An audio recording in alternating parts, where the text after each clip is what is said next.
Welcome to episode 13 of the RF Generation PlayCast for April 2015. This is Sean, also known as Grey Ghost 81. In our first segment, Rich and Steven will be joined by RF Generation member MetalFRO to discuss Paper Mario for the Nintendo 64. Then Steven pulls a double shift this month as he joins Floyd and me to discuss our modern choice, the 2013 Tomb Raider reboot. The discussions in this playcast are as spoiled as a gallon of milk left out in the desert for a month.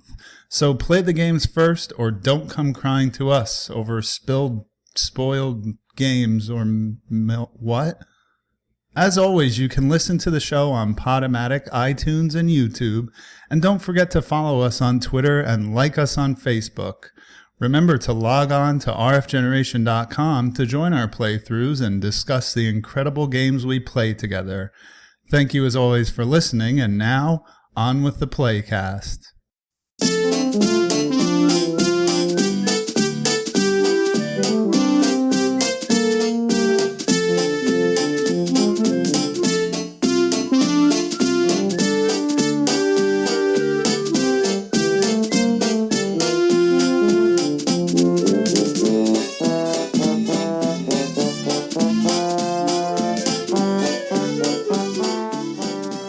Hello and welcome to the retro segment for episode 13. I'm your host Rich, or as many of you know me as Single Banana. I always have my co-host today, Mr. Disposed Hero, or Steven. Hey, how's it going, guys? And we've got another special guest on the show today. A lot of you around the website, RF Generation, will know him as the Shmup King. Any of you not familiar to RF Generation, we had a shmup competition December of 2013, where we played about 8 shmups and took high scores from those and crowned ourselves a king and made ourselves a very nice wrestling belt. This is something the site, as the playthrough, everyone's always so busy around the holidays, so we just sort of decide to do something kind of fun for that month, something, that you can just kind of pick up and put down. But our winner for that month and the King of Shmup, sounds like a great title, was our guest today, and he goes by MetalFRO on the site, but we'll be calling him Josh today. Say hello, Josh. Howdy, thanks for having me. Happy to have you on. I know you've been a follower of our playthroughs and have played through quite a few. You're a fairly new member of the site, but we are really happy to have you along and hope you're enjoying yourself at RF Generation. I am. I'm glad to be here. Yeah. Well, like I said, for the retro playthrough in April, we actually tackled the sort of classic on the Nintendo 64, Paper Mario. It is the sort of the sequel to a game we've already played on the playthroughs, which is Super Mario RPG from the Super Nintendo, but I won't tell you anything else about it. Steven was our host, and so I'm going to let him take it away and tell you a little bit about the game and its history. So, Paper Mario is a role-playing game developed by Intelligent Systems and published by Nintendo. It was released for the Nintendo 64 in 2001 in North America, which is a very late release in the Nintendo 64's lifespan. It originally began development as Super Mario RPG 2, like Rich alluded to, but because of the paper aesthetic, they changed the title to Paper Mario. It combines turn-based RPG mechanics with your classic Mario platforming, and there's also some puzzle-solving elements thrown in there. And the game has a little bit of a legacy. It has some sequels on the GameCube, the Wii, and most recently the Nintendo 3DS. Well, before we get started talking about the game, I'm going to go ahead and tell you who the participants were this month on RF Generation. Of course, Disposed Hero and I actually played the game, and of course our guest today, MetalFRO. And also Dougly007 played, Engineer Mike, and I believe Shadow Kurosawa, our site director, played. And also, and someone who recently checked in with us was our RF Generation app developer, which is available on Android to let you house and maintain your collection. If you haven't seen it, check it out. But our app guy, the Gru, or as Bill would refer to him, the Grrr. So he has... that is our list of participants. So, a little bit about the story. Josh, you want to give us a little bit of an overview about the story, what's going on, how it starts out? Sure. So, According to the manual, it says, far, far away, beyond the sky, way above the clouds, it's been said that there was a haven where the stars lived. In the sanctuary of Starhaven, there rested a fabled treasure called the Star Rod, which had the power to grant all wishes. Using this wondrous star rod, the 7 revered star spirits watched over our peaceful world carefully, very carefully. Then one day a terrible thing happened. The evil King Bowser appeared in Starhaven and stole the star rod. Using its incredible power, he quickly imprisoned the 7 star spirits. Completely unaware of the trouble in far-off Starhaven, Mario was back home in the Mushroom Kingdom, eagerly reading a letter from Princess Peach. It was an invitation to a party at the castle.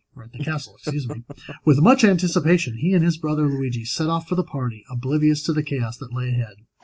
Now, of course, that's from the manual, but realistically, Bowser comes in, captures Princess Peach's castle, and takes her out to space.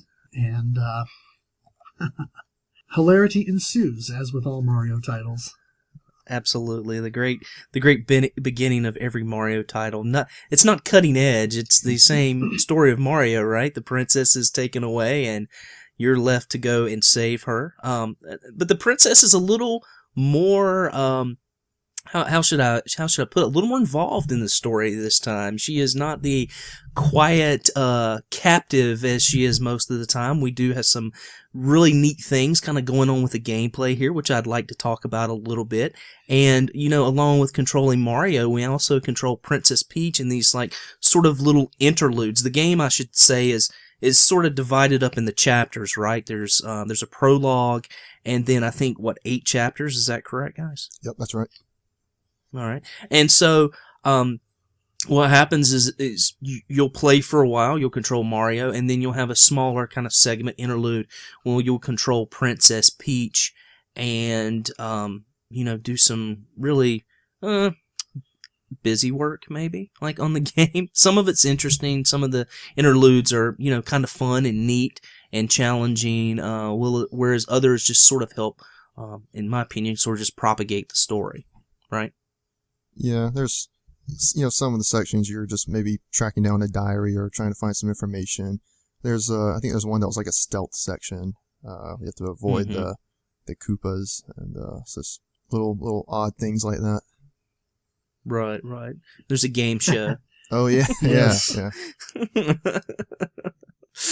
Which we may get into later, which is a little bit, it's okay. It goes quick. You have to answer very quick, to get a special item in the game.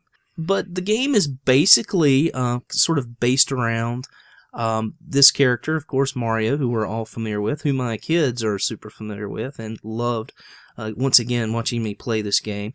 But I think as Steven mentioned, it's sort of like a puzzle platformer. There's a lot of platforming, as we know from a lot of Mario games, but there's also some really nice puzzle elements to the game.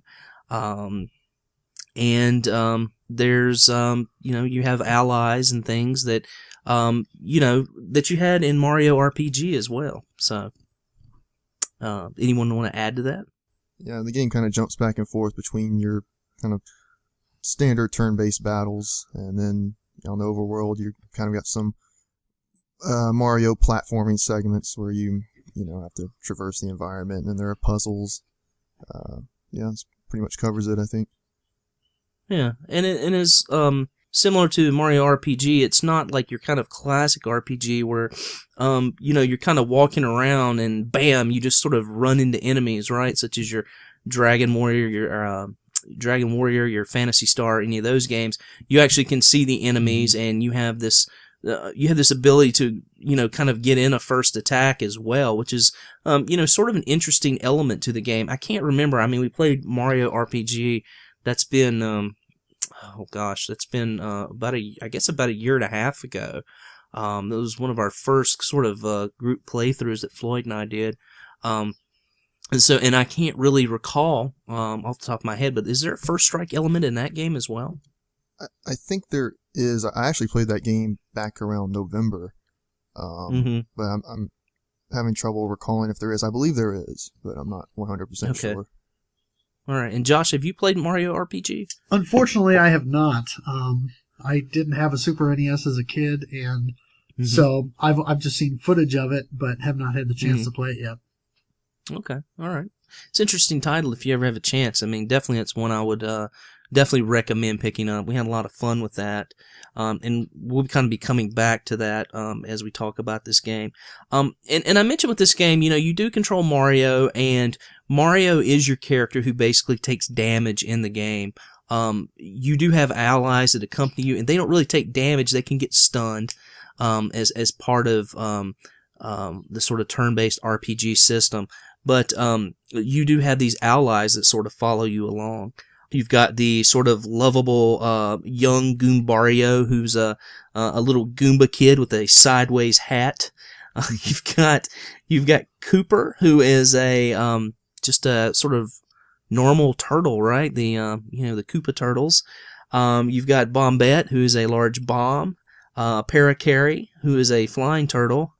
You've got Bo, who is the ghost, female ghost from the ghost house. Watt, who is a sort of a bulb of a ball of electricity. Sushi, the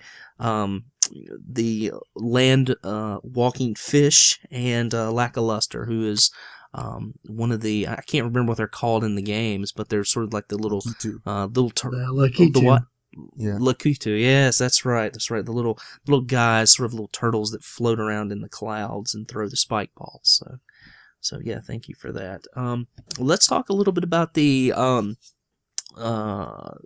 these allies and sort of their special abilities. Was there one or two that you found yourself using more than others, and what reasons did you have for that? Josh, you want to start us out?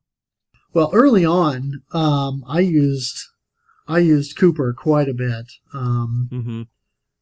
There are times that you have to use him for his shell throwing ability in the platforming and sort of overworld sections, but during battle, I used Cooper quite a bit early on because he was a lot handier than Goombario early in the game. Yeah. Goombario has a unique ability where he can look at the enemy, and he can basically tell you how many more hit points the enemy has, which is a neat feature. But as we'll talk a little bit later about the sort of the badge system that goes along with this game, and it's actually an ability that you can get later through the badge system. How about you, Steven? I pretty much progressed with the game, so as soon as I got Cooper, I never used Goombario. I found him kind of useless, but once I got Bombette, I used her, and then once I got Parakarry, I used him quite a bit, and then I think once I got Bo, I used her for most of the game. And then for the later areas, I used Watt almost exclusively because he can negate enemies' defense, and a lot of the enemies later in the game have really high defense ratings, so that was really useful. Yeah, and they have sort of, some of your guys I was mentioning before, they can't take damage, but they can get stunned. Right. And so some of your enemies may have an ability like electricity, may have spikes and things like that as well. So the good thing about Watt, and I basically did the same thing you did, sort of progress with the game. But the good thing about Watt is he's not affected by a lot of these things that can possibly stun some of the other guys. Right. And so I felt that was, a really helpful, and why I used him for most of the game. Now, I didn't finish the game with Watt, and maybe we'll talk a little bit about the Koopa battle. At the end of the game, of course, you're going to fight King Koopa. That's the Mario way, if you will. And I didn't use him for that battle, but, we can talk a little bit about that strategy as we sort of move on. So everyone had their sort of ability. They were neat too, in that you could access certain abilities that these characters had, not simply just in the battle sequence, but you could access these abilities during the gameplay as well. And one of the neat things I thought about Bowser's Castle was that you basically had to use almost all of them to get through that section of the game, except for the Goombario, right? Yeah, I mean, I was thinking the same thing. I thought that was really interesting that they did that. Yeah, I thought they were very nicely implemented into the game. If you got kind of stuck in an area, you kind of had to figure out, what it was that you had to do to traverse that area and, kind of swap them out, which is really neat, just kind of on the fly that you could swap them out. you couldn't actually swap them out on the fly during battle, but there was a badge, if I remember correctly, that you could do that, and I'm not sure what the name of it was. I think it's called Quick Change, and I use that. That's it. I use that. Yep. I actually started using that because there were times where I really wanted to bring in another character, but I didn't want to waste a turn swapping them out, so that was really useful. Well, I mean, while we're on it, I mean, maybe we should go ahead and talk about some of the badges. I mean, were there any specific badges that you guys liked? I think we talked a little bit about it on the forums, which you can read on RF Generation. But were there any that you guys particularly liked more than others? Josh, I'll let you go ahead and maybe kick us off and talk about that. Well, one of the badges that I equipped and tried to use quite a bit, if I could pull up the list here, there was I can't remember what it's called. I'll have to see if I can find it in the list here, but it was a badge that basically allowed you to jump on an enemy and then continue to jump on them until you missed the A button press, the action command. Power bounce. Yes, power bounce. And yeah. I could never quite get the timing down of that. I can always get the timing down, or almost always, for the first bounce, but I found I had trouble after 3 or 4 of them, being able to continue. And I don't know, I'm sure it doesn't let you go forever, but I'm not sure what the cutoff is. And it seemed like yeah. Go ahead. I'm sorry. I was going to say it seemed like I couldn't get more than 3 or 4, maybe 5 bounces in any given situation. Yeah, we talked about this a little bit, Stephen. Didn't you hit around 30 or so, or 20, or? Last I checked at the little sign in Mario's house, it tells you your record. It said 35, and I may have surpassed that slightly, but I'm not sure. Okay, yeah, and I think the record. I think we talked about this on the forums a bit. Somebody did like 101. Yeah, that's what I saw. That's crazy. Yeah. It is crazy. And this was a mechanic that was brought over from the original Super Mario RPG. Right. This was an ability you actually got in that game. Mario RPG didn't really use the badge system, but you did gain that ability during the game. And man, I don't know. I found it aggravating, really aggravating concept. I could really never get it down in either game. I think I did better in RPG than I did Paper Mario as far as getting it down. For me, I just kind of threw it up to the side. I was like, I would get so aggravated because I would keep trying to do it and not being able to do it, and I would just get, I would take off more with a double bounce or with a hammer than anything, so I just kind of like threw it to the side. Which one thing that helped me was I actually stopped watching Mario and looked at the button prompt at the top left of the screen. Oh, okay. And that helped me a lot. Okay. Yeah, I guess I was just trying to go with like feel, like what felt right, what time. But I do remember that button prompt at the top of the screen, but I didn't know that you could like really follow that, and that helped. Yeah, I didn't realize that either. Yeah. Oh, yeah. I got a lot better with it once I got the ultra jump for some reason. I'm not really sure why that made much of a difference, but the pattern's a little different, like his jumping animation's a little different, so maybe that played into it a little bit. But okay. Were there any more, Josh, that you used, or any more badges that you used? And I guess I should say first that this whole badge system, basically, you get so many points, and each badge is worth so many points. You either find badges, you buy badges, and let's say you've got 24, you're allotted 24 badge points. Each badge would be worth like 3, 6, 1, 2, and you could use so many badges to sort of aid you and give you different sort of abilities. In the game, when you level up, you can either choose hit points to give you more life, flower points, which are like mana, right? And or for your special abilities, and then there were badge points that you could also choose in that nature, and we'll talk about that next. But Josh, were there any other badges that you really enjoyed using for this game? Yeah, I constantly had the hammer throw equipped once I got it, and I used that frequently, especially early on before you had the ability to start bouncing on enemies with spikes and things like that. Or with enemies that are on the ceiling that you can't just jump on. And sure. So that was a really useful item. And then another one that I used quite a bit, if I can find in the list here, was the Dodge Master. Oh, yeah. And that helped tremendously, once you started to have more enemies in certain sections coming at you, especially if they were, I don't want to say unavoidable, because, unlike a lot of RPGs with traditional grinding elements, you can actually see all the enemies within Paper Mario. But yeah, it certainly helped with some of those battles where it felt like you couldn't avoid them, or there was like narrow corridor and you run into them, and so it helped you to conserve HP if you were able to more successfully dodge attacks. Is that pretty much what it did? Was it just kind of upped your, I guess, sort of upped like the size of the meter where you could hit the button within like a certain time, because you have to get the timing right, and every enemy has different timing, for their attacks. That this just kind of increase sort of that invisible hitbox, if you will, as far as when you could push the button. According to a guide that I'm looking at, it just said that it makes that action command for the dodging work more frequently. And so I found that I had some difficulty with the timing when I first started, but after I got that badge, it kind of felt like it was working more frequently, and I was more successful at it. Okay. I'll put that in the list of badges I wish I had used. So yeah, I use that one. Sounds like a great one. I use that one for most of the game. As soon as I got it, I equipped it and never took it off.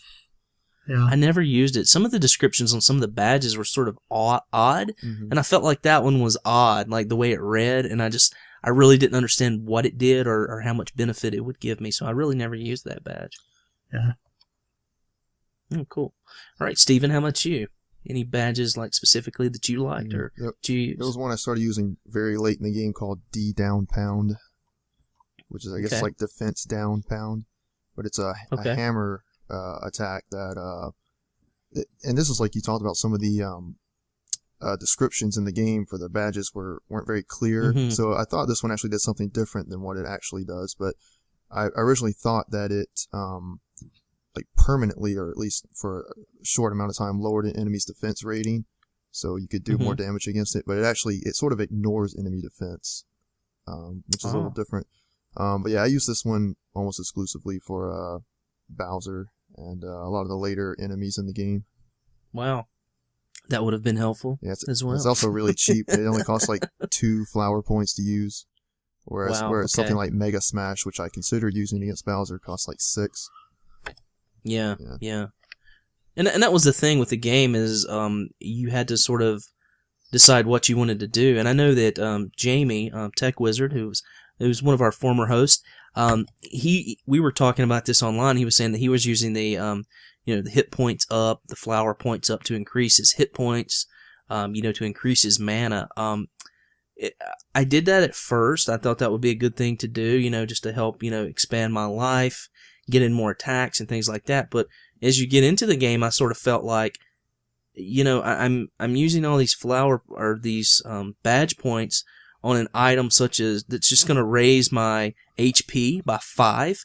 When I'm getting hit, it's taking off more than 5 each round. So it sort of felt like maybe I should use some more, offensive or defensive badges instead, and negate a lot of the damage that was inflicted upon me, and then increasing my damage, and then in that instance maybe getting the fights over a little bit quicker. I think that's sort of the crux of the game, right? I mean, it sort of balances itself out in that way. Yeah, I think I might have used one of those HP or FP increasing badges later in the game, but I think actually just through my levels I actually maxed out my HP. So I think I just didn't have any other badges I wanted to use, so I used one of the FP increasing badges at the end of the game. But I didn't really use them much other than that.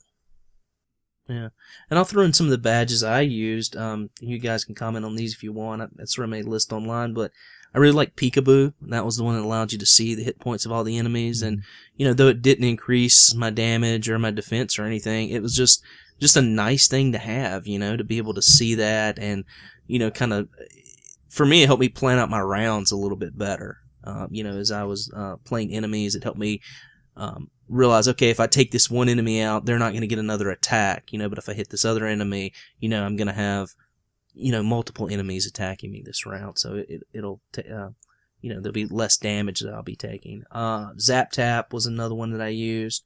I thought that was pretty cool. That was when they attacked you, it always took away one of their health when they attacked you. So, in some instances, I'm sorry. Go ahead. I was gonna say I wanted to use that one after you had mentioned it on the forums, but I never had enough leftover badge points to equip it, so I never got a chance to mess with it. Yeah, it's pretty cool. If you've got some enemies that will attack like consecutively, that will a lot of times. That will stop that consecutive attack because they will take damage. Did that help out a lot against the guy at the dojo? The dojo, yeah. Because I know in that last fight he did consecutive attacks like that, and that was taking a lot of damage against him. I should have thought to use Zap Tap, but it does. It just sort of stops that repetitive attack and saves you a lot of HP. Filling Fine's one I use. There's not a whole lot. There's one of the cool things I liked about this game is, I don't mind games that have debuffs, like poisons and things like that. But when it just gets crazy with debuffs and different types of debuffs and different potions and things like that, you have to take away those debuffs. It gets a little annoying. But this one had basically had sleep and poison, right? I believe that was the only 2 debuffs in this whole game, which was kind of nice. And do you remember any others? There was sort of a dizzy one or something like that. I believe there's dizzy. Yeah, I was thinking there was one more that made it so you couldn't attack for a couple turns, but it's basically the same thing. I think it was dizzy, pretty much. Yeah. But the Feeling Fine badge, it negated all of those, which was awesome, and it really helps with the Bowser battle because he has a poison.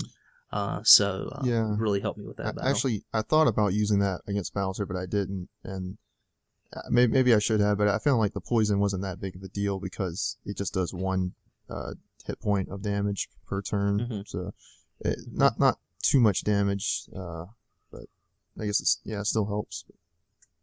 Yeah. And then I guess the other one was the Pretty Lucky badge, is the one I used. I was shocked at you're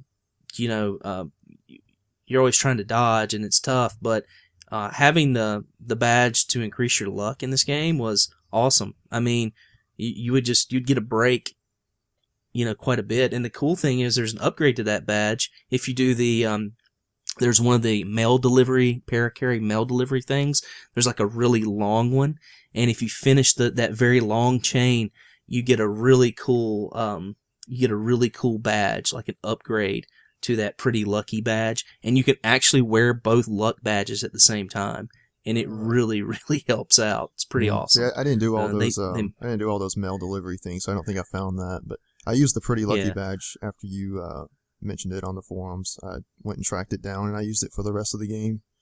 And it's pretty great. I mean, it's a really big help.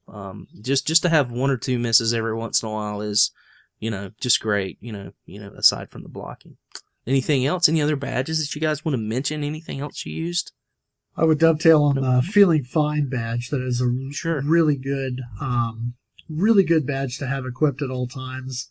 I know in some of the later levels when there were the piranha plants that would poison you, that having that was a big lifesaver. Yeah.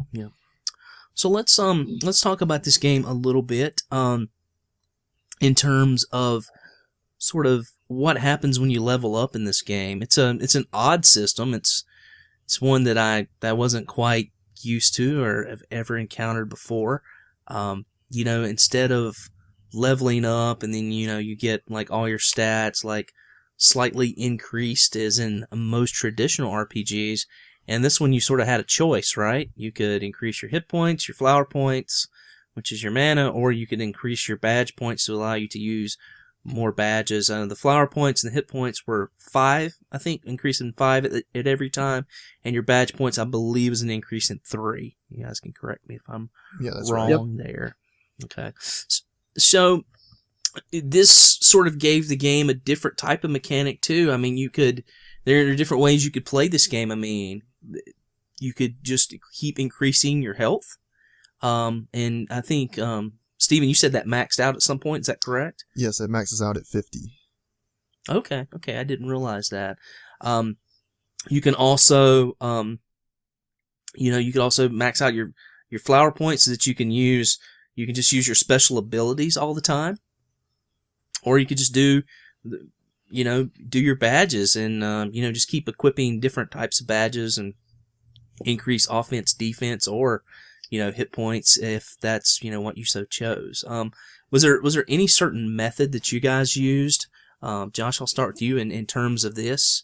How did you go about deciding what to choose when you were leveling When I up? first started playing the game, I was focusing on HP primarily, but I kind of went back and forth, and I'd do HP, flower points, and then I'd increase the badge points because I'd get a couple badges I wanted to use. But then I'd kind of always go back to HP. But toward the end of the game, I started focusing almost exclusively on badge points, so I could max that out and use as many badges as possible to give me more attack choices, more protections, things like that. And so I actually maxed out my badge points at 30. Wow. 30. Okay, it maxes out at 30. Okay, it's good to know. All right. Any certain method that you use, Steven? For the most part, I tried to stay pretty well-rounded. I guess if maybe I just finished a tough boss fight and I felt like I could have used a little more HP or a little more flower points, and then I would have maybe definitely devoted some levels to those areas. But I think for the most part, I just tried to stay pretty even with it. Mm-hmm. Yeah, I think that's probably what I did. I mean, I just tried to keep it even. I don't think I ever maxed out anything to my knowledge, but just kind of kept it sort of even kill. If I felt like, as Josh said, if I felt like there were some badges that I had just acquired that I really wanted to be able to use, but I didn't want to remove some other badges. I think I'd put more points into badges. Always try to keep my health up as much as I could, and probably if I ignored any one of the three more than any, it was probably the flower points, which toward the end of the game I started increasing them quite a bit, and really glad I did. I mean, there's some pretty tough battles that you'll get into, and you're going to need those sort of power attacks to help you out in those. And that's a good segue for us. We can talk a little bit about the power attacks. These were sort of, you had your standard attack with Mario, you had your jump, where you could jump on enemies. You also had your hammer, where you could hammer enemies. But then you also had these, special attacks that you could use that would use up your flower points. And these were like the power bounce, I believe, was one of these. And then a lot of the really nice special abilities of your companions were used through the power attacks. Were there any sort of power attacks that you guys? I know we talked about the power bounce. Any attacks that possibly you used more than others, Steven? I think I covered the ones for Mario through the badges. I think as far as the allies, I know late in the game I used Parakarry's air raid a lot because it was just a good hard hitting attack that would hit all enemies on the screen. Okay. Other than that, yeah, there was a bunch I used all throughout the game, but I'm having trouble recalling any that I may have stuck with. I know Sushi came in handy a lot in the volcano level against fire enemies, with the water-based attacks. Lackluster came in handy with some of those. I mean, he's got one ability that I use where he's throwing out all the little spike balls and stuff, and that can hit multiple things on the screen. Doesn't take off a lot from anything, but there was one particular boss battle where that was a lifesaver. No pun intended. But yeah, I mean, mainly, I tried to do main attacks, sort of powered up main attacks, and if there were multiple enemies on the screen, would try to use some of these, special power attacks when I could with whatever companion I was using. The game's set up in a way that, when you get a new character, you're going to use that new character quite a bit, right? Right, yeah.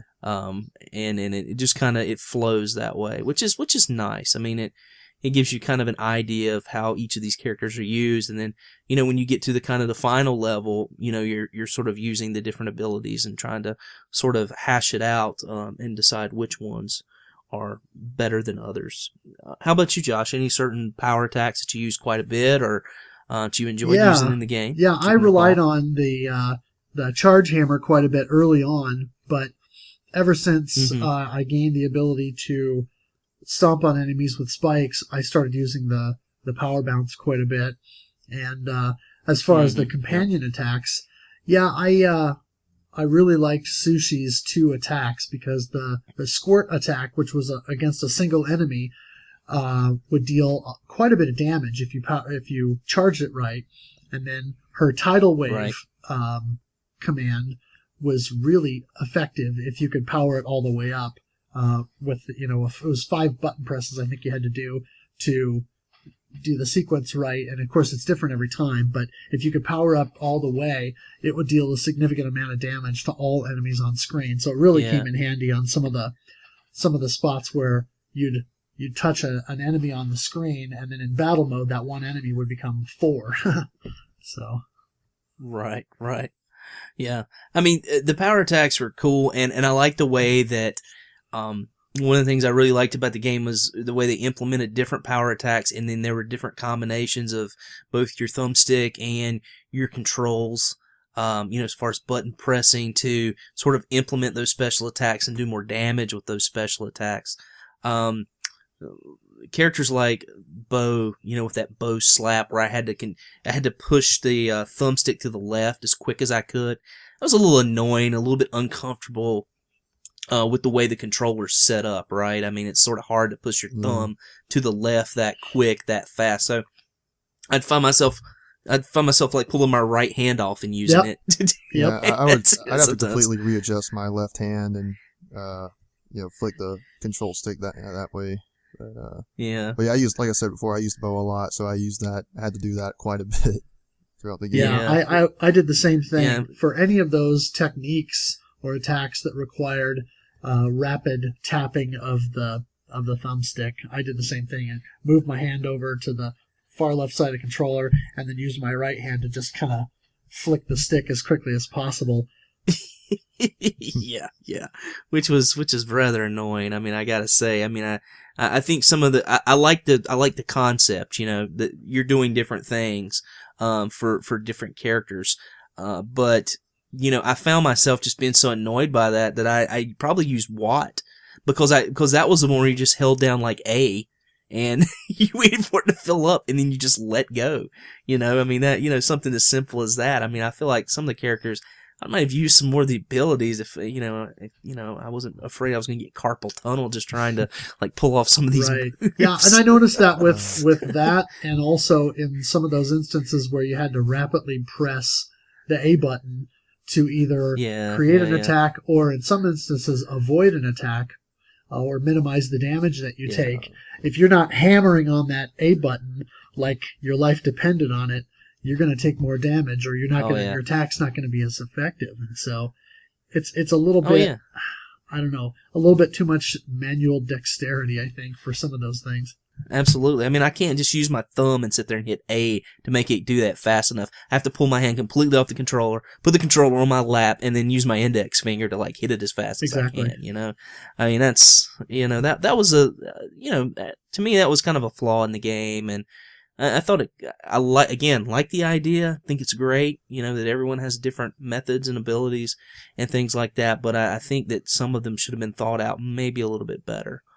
And that was just kind of my thought on, those power attacks, but really a neat concept. So, and along with this, the power attacks, we had other abilities as Josh mentioned, as he was, doing a fabulous job of reading the story overview there. Sounded like something I could read to my kids at night. The premise of the game is really to, Bowser has captured the Star Rod. He's imprisoned all of the stars, the 7 star spirits, and you're going to rescue them. But when you rescue them, they also give you these things called star abilities, which are special abilities, that you can use during the course of playing. They sort of recharge over time, and it's pretty cool. It adds a little element to the game, and so Steven, are any star abilities that you found yourself using more than others? Did you rely on them pretty heavily, or not so heavily? I think out of 7 of them, I only used 3 throughout the whole game. That was refresh, which restores 5 HP and 5 FP, which is pretty useful in the early parts of the game. Later in the game, it doesn't really. That's not really a whole lot, but yeah. I used the Star Storm, I believe it's called, the second one you get. Yes. Just rains stars down on your enemies. Does 7 damage every time. It completely ignores defense and everything. That was a really good one to pull out during groups of enemies or maybe boss fights. And I used Smooch a couple of times, which restores, I think, 20 HP. Yep, that's right. And I think those are the only ones I used. And you would have used the last one as well, of course, you have to use you're forced to use that. Right, the Star Beam. How about you, Josh? Does that sound familiar? Is that That what pretty you much did, echoes what I did. I used Focus to try and build star power early on, and then I relied heavily on Refresh at the beginning once I got that skill, and then I continued to kind of abuse that a little bit throughout the game. But once I got Smooch, then I started using that almost exclusively to heal the 20 HP. And yeah, the Star Storm I did use a few times, particularly during a couple of the boss battles where the bosses have minions. Yeah, exactly. I completely agree with you guys. I mean, those, out of the 7, those are the ones you primarily use. I don't know. I mean, I felt like the others are just, they were okay, but, not something that I used quite a lot. I think I used, I can't think of what it was. It's the one that kind of like puts to sleep or knocks out and confuses enemies. Do you guys remember which one that was? It's one of the later ones you get. I don't remember what it's called, but I do remember seeing one like that. Yeah. Yeah, I used that against Junior Troopa, who you have to fight like 5 times in the game. I used that on him in his last form, and that really, really worked out well.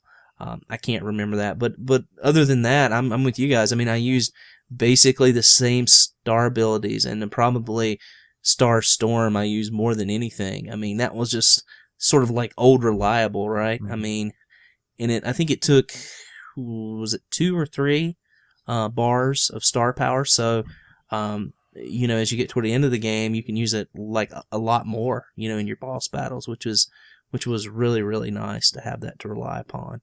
So, but yeah, a neat thing in the game, but I don't know what you guys think, but for me, it was sort of like, I felt like it was a neat concept. I feel like, there are a lot of those abilities I wasn't using a lot, and I felt like that was sort of empty. Anytime that like there are abilities that I'm not, taking advantage of, but I'm earning, I kind of feel like it's almost a waste, Yeah, I can see that. It really was a cool mechanic they added, maybe a bit underutilized. I mean, you get I think by the end of the game you have 7 of these star points or whatever you want to call it, the little bar fragments. Right.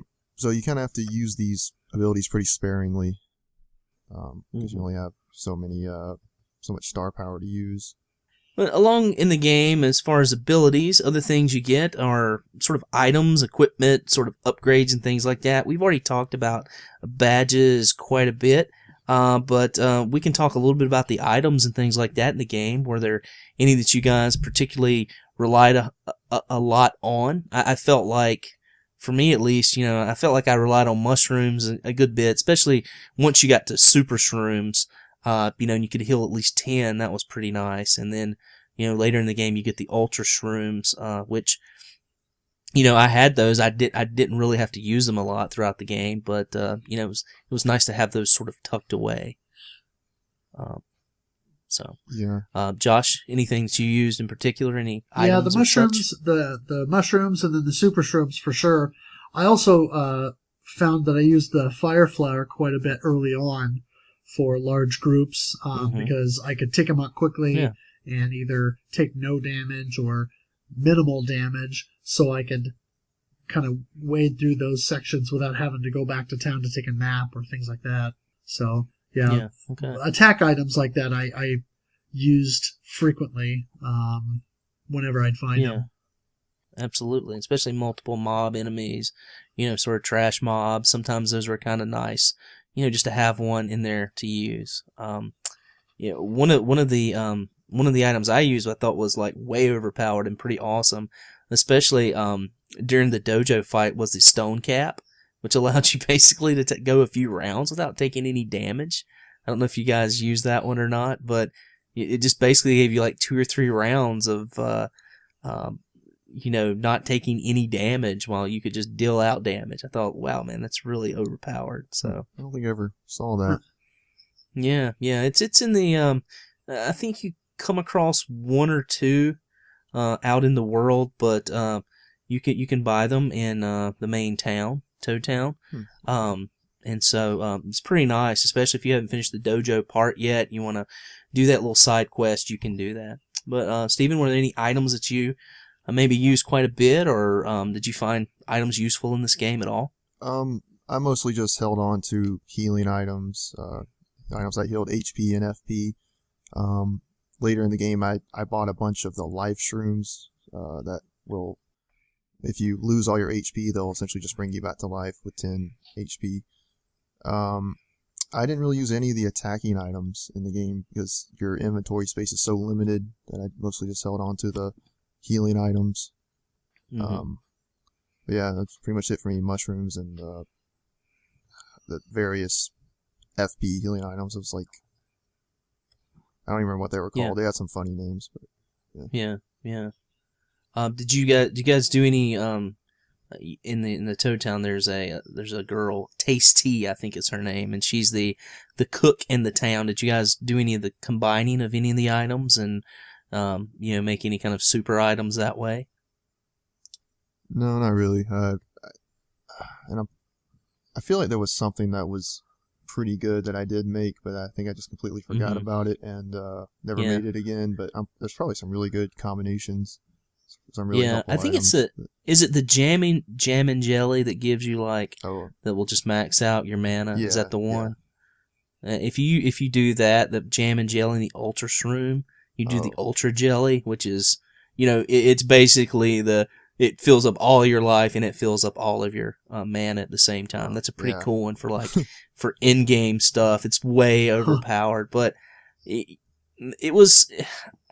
I want to say this is just another one of those concepts that just, to me in the game, just didn't seem very fleshed out. I mean, it was, you could use those, you could go and have things cooked, but it wasn't necessary to beat the game at all. I mean, you didn't have to do it. It was just something that sort of, to me, felt like it was kind of thrown in at the last minute. Oh, well, this would be cool, but you didn't have to do that to, I feel like finish the game at all. It didn't give you any sort of extra, power or, or anything, It's just kind of nice, but, again, just a part of the game I think most people playing through it are just going to kind of ignore. Yeah, so it definitely felt tacked on. It was almost like they looked at some of the Harvest Moon games and said, hey, we could do that, and they added it to the game, but like you said, they didn't really flesh it out. Yeah. Let's talk a little bit about, we've sort of talked about the characters already and everything. One of the things in the game that you could do is come across these things called super blocks, which are kind of nice. You could upgrade your character to make your character stronger, give them some different abilities and things like that as you upgraded them. I think there was like a super upgrade, and then the second was the ultra. Is that right? Ultra upgrade? Yeah. Did you guys happen to find all the upgrades? Is it even possible to upgrade all your characters in this game? I think I was missing like one. Yeah. I think I found all but one. Yeah, I was missing one at the end of the game. I'm pretty sure you can. I think there's enough to fully upgrade everybody, but I missed that last one, so Goombario didn't get his ultra upgrade. Yeah. So same for me. Yeah, poor Goombario. Everyone ignores Goombario, who I've heard from a lot of people, just sort of online and everything, that he's actually a really good character. I don't know if that's a joke, if it's a running joke, but I'm like, maybe I'm just getting sucked into some like big joke, but I've heard from other people that, he's a, fairly decent character and powerful character toward end game to use, but yeah, he didn't get my upgrade, so I kind of let that go. But we'll talk a little bit too about we also along with the main quest and going from world to world and finishing chapters in this game, there are quite a few side quests in the game. We had these listed on our site as achievements, and if people could finish up those, like delivering all the letters. What were some of the other side quests? There was the Koopa Coot side quest, right, with the old turtle in the Koopa town. That had you go on a fetch quest and do all that. I finished that one. I delivered all the letters. I didn't do the badges. I know that's sort of a side quest. You can get all the badges and all the crystals, but I did use the badge that lets you sort of locate the little star crystals, and that was pretty cool. I enjoyed that. And for those of you who don't know or haven't played the game or interested in playing the game, if you find these like little star fragments is what they're called, I believe, you can actually take those and trade those to one of the guys in the game and earn some badges, which is pretty fun. Neat concept, for the game. And again, something I enjoyed quite a bit. Did you guys complete any of the side quests, or decide you wanted to do them, or just focus on sort of finishing the game? Early on, I think I was intending to do everything we set up as achievements, but I got to where I just wanted to finish the game, so I definitely didn't find all the star pieces or the badges. I didn't deliver the letters. I didn't complete all those errands. I did earn the diploma from the dojo. Okay. I thought that would be, I would get some good experience for finishing that, but you actually don't get experience for beating the... You get a worthless diploma. Yeah, I know. I was like... I don't think you get anything for that. I looked it up to see like what does it actually do for you, and all it does is some of the NPCs kind of just were like, wow, you got the diploma from the dojo.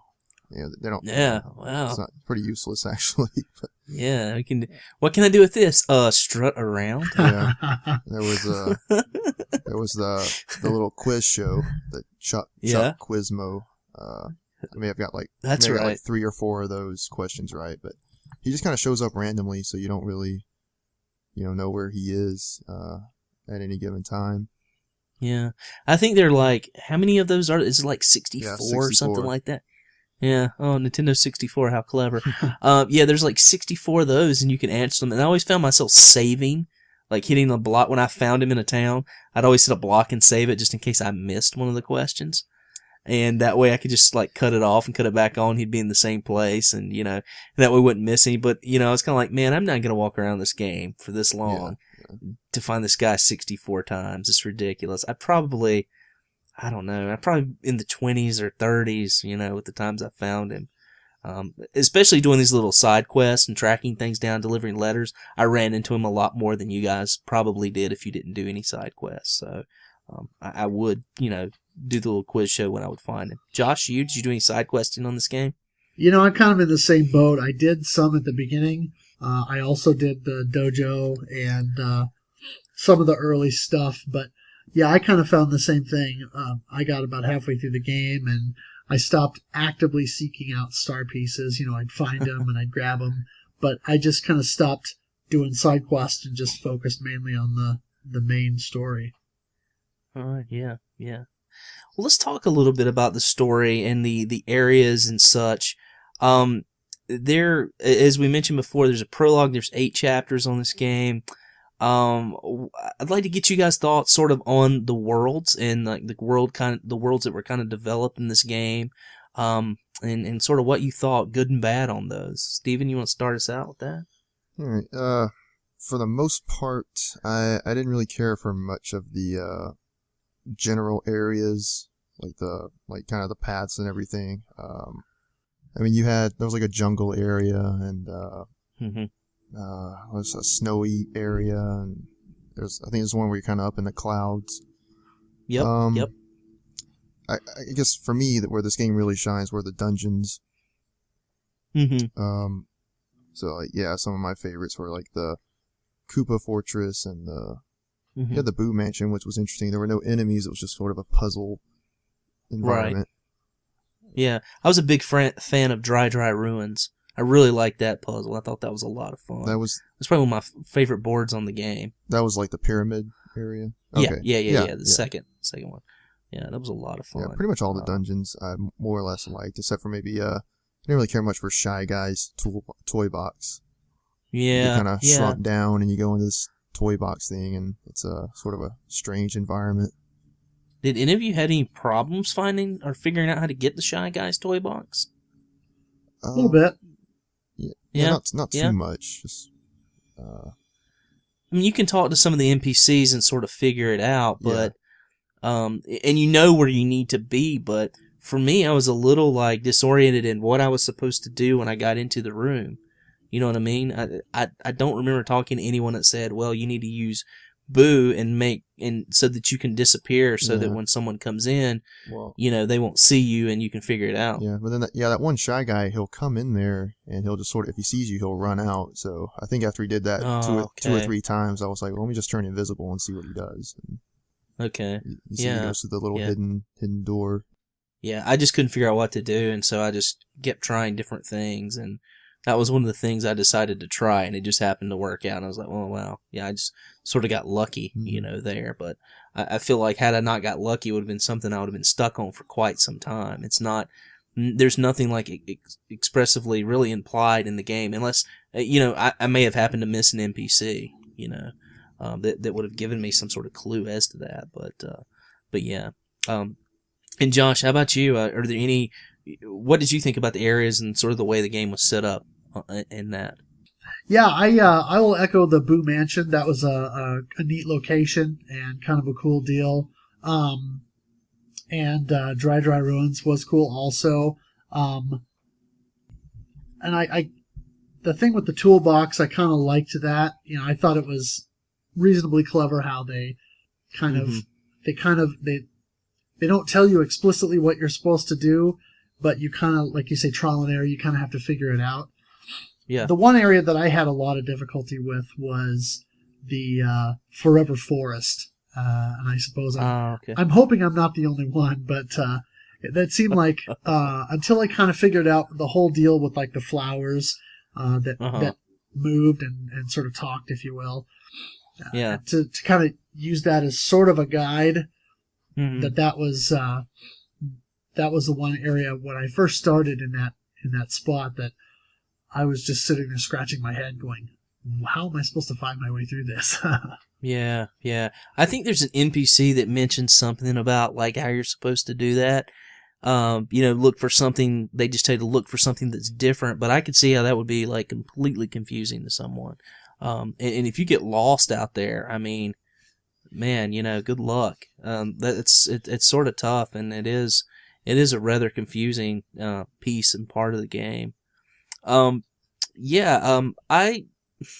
think one of the things I liked most about the game, and I might be the only one here, but I really liked the different boards. I really liked, in that sort of Mario way, especially with the newer games, how there's these different boards, and they take on sort of their persona. You've got a desert board, you've got a snow board, you've got a board, a lot of the castles, there were several castles, the fortress, the ruins, and then Tubba Blubba's castle and Bowser's. And, I really liked that. The flower fields was neat. Lava Island, probably one of my least favorite, but, it took on this sort of concept, where every area was different, different type of foliage, different type of landscape.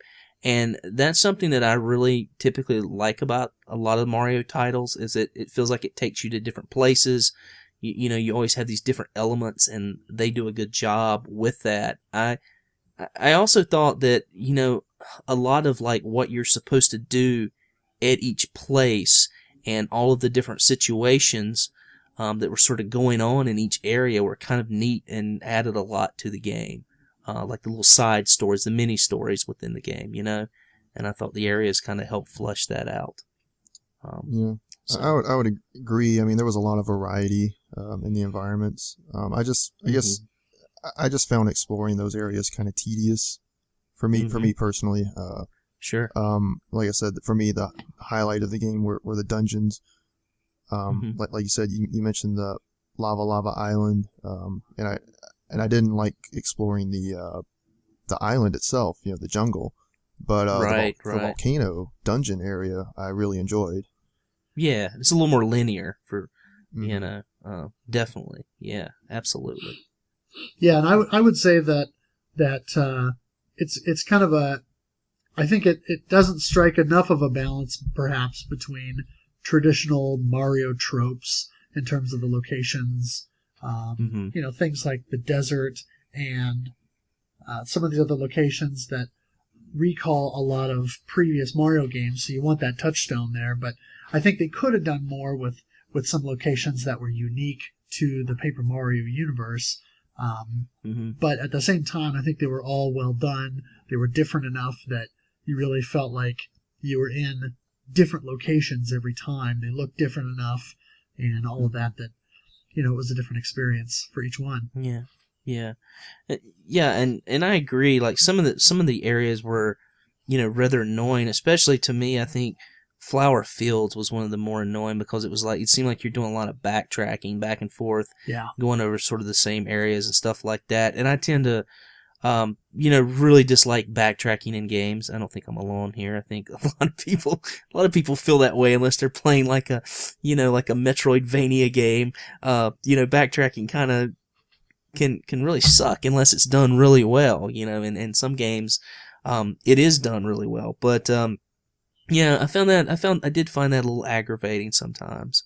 And along with the areas, the normal areas, we also had Toad Town tunnels, which was, within the Toad City, and it allowed you to kind of open up areas and gain, really good access between the different areas. And I thought that was a pretty neat concept for the game. It wasn't a huge world, wasn't a huge area, but I thought it was neat, how you could open up these different areas through the pipes underneath the town. It was a lot of fun for me, Yeah. I thought, and Yeah. a few little boss battles down there too, right? With the bloopers. Yep. Yeah, little recurring boss fight. I would agree. I think it was really a good idea to put in the tunnels. You have these shortcuts to get to all the different towns in the game. Sure. Which I didn't really make much use of it because I didn't do a whole lot of backtracking for collectibles or side quests. But if you were doing that, then it would certainly come in handy. Absolutely, and it's just being able to pop from one place to the other like quickly, and that's one of the things I can say is really good about the game is they used, other than the prologue, when you got to Toad Town was sort of like this hub. It was sort of like the central piece of the game, right? Yeah. And from there you would just jump on a train at the bottom of Toad Town, go somewhere, go down the pipes, access a secret door. The toy box was inside the town. The Ghost Forest was right outside of the town. There wasn't a lot of like traveling that you had to do, and they didn't make up some kind of silly sort of travel system, within the confines of the game. I think that it was a really good idea, and everything always felt sort of close and not too far apart, which is something that that I would say was a thing that was really well done with this game. And Yeah, I agree. Okay. Not a whole lot of like if you want to backtrack and go to these other areas, you don't have to just walk there for 10 minutes. You can just hop in a little pipe or take the train, like you said, and it just takes you there. Or it's just right outside the town. Yeah, and that became really helpful in the one place that when I was going through the game, I did not stop and talk to all the bulbs to get the seeds that you need in order to open up Chapter 6. So I had to backtrack and go back to Forever Forest and one other location to do that. So for me, that came in very handy that you could just kind of go right to those areas from that Toad Town and didn't have to do a lot of retracing your steps through areas to get to those places and get those items. Yeah, and those seeds, that was kind of cool. You get those bulbs, and that becomes like you sort of find those as you're going, and that sort of gets implemented into your ability to access like your that was the sixth world, the flower fields. Yep. Which was pretty cool. But luckily, I didn't miss the bulb in the Forever Forest first time I went through it. I don't know why or how. I just kind of stumbled upon it. But I thought to myself, man, this could be really troublesome for someone who doesn't like sort of stumble upon that, right? Yep. I mean, did it take you a while to figure that out, Josh, as far as how to or where that was at or how to get it? To be honest, I consulted an FAQ just because Yeah. I knew that I had to go back to Forever Forest to get one after I found out that I needed those. Yeah. So I went and looked, and then they said Forever Forest, and I was like, oh, great. So I went and just looked up to see how I could easily find it so I could just go get it real quick and then open up Chapter 6. I can't blame you if that would have happened to me right there. I would have done the same thing. Yeah. I mean, yeah, anytime I get stuck and, something of that nature, yeah, I'm going to consult a guide, no doubt. That's why they're out there. I did the same thing. I think I was missing one or two of the bulbs, and I just grabbed I actually have a strategy guide for this game. I just grabbed that and saw where the last one or two were that I needed. Yeah. Cool. All right. Well, let's talk a little bit about the artwork and the music of the game. This was the first Paper Mario game, and stylistically, it gets its name Paper Mario from the sort of hand-drawn animations, and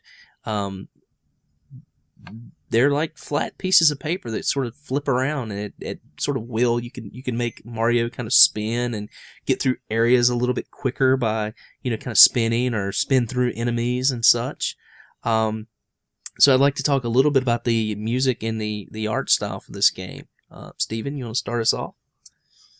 Yeah, well, if we want to talk about music, I mentioned this to you, Rich, but I was not a fan of the music in this game. I thought most of it was pretty bad, actually.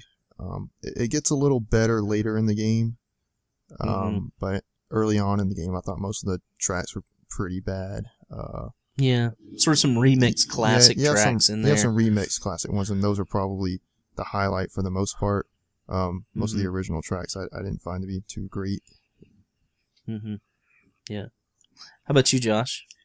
Yeah, I kind of echoed that. A lot of the music later in the game was more well composed.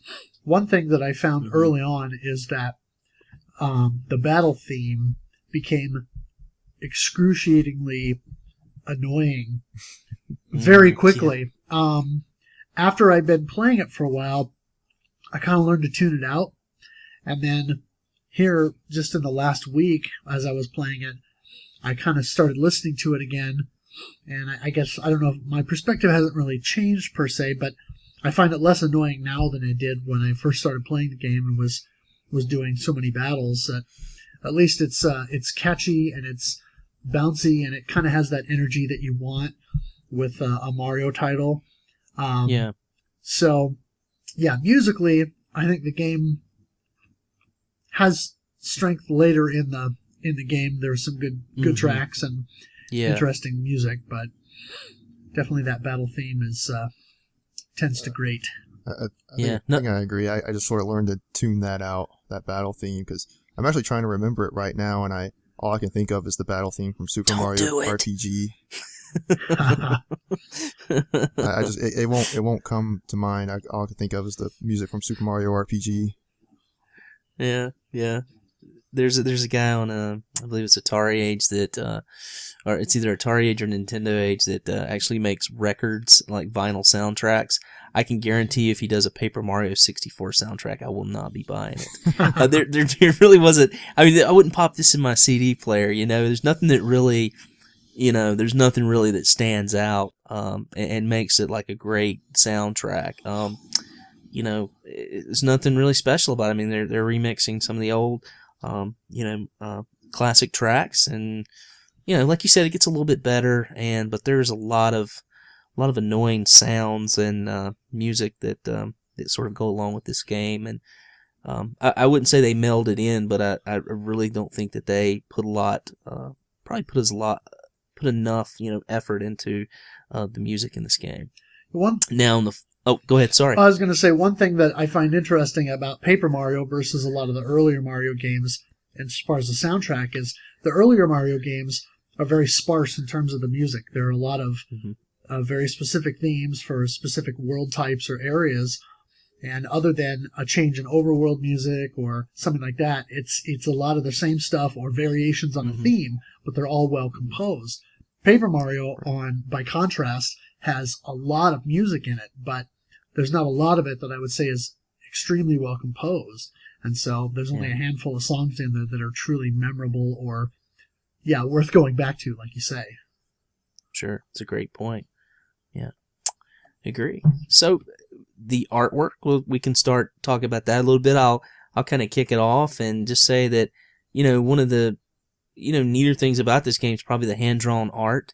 I like it. I think it's, I don't know that something that was ever really seen in a game before, this sort of like, drawn out, and it's become sort of a popular thing in games now.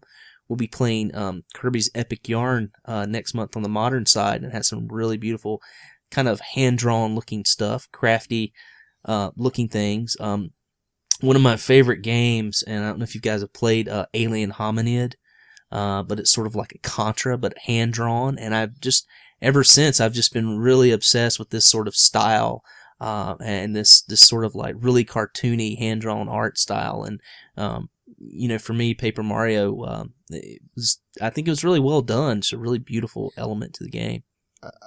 I don't want to say I love the art style, but I didn't dislike it. Okay. I did like it. I thought it looked good. I actually read an excerpt from a review somewhere that said that they didn't really make much use of the sort of paper aesthetic in the game in terms of like making that a more of a gameplay mechanic. It's hard for me to remember. I want to say they do that in some of the later games. The 1,000-Year Door. I've heard they use that. Yeah, I think I read a similar review. It's like there's these jail cells with these bars. Like, why can't you just turn sideways and walk through the bars? I was thinking the same exact thing in Bowser's Castle. Yeah.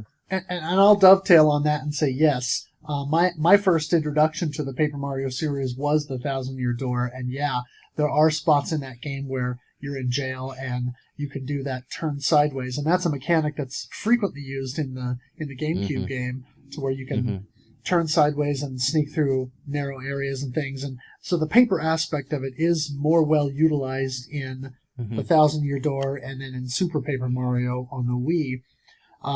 So I would agree that the utilization of the paper mechanic kind of falls short in the first game, aside from a few aesthetic things like, when Mario goes to take a nap and he sort of slides under the covers. Slides under the covers, yeah. But I actually really like the art style, and having played the GameCube game first and only got the N64 original title within the last year, I was surprised at how good the game looked on the N64 as compared to the GameCube version.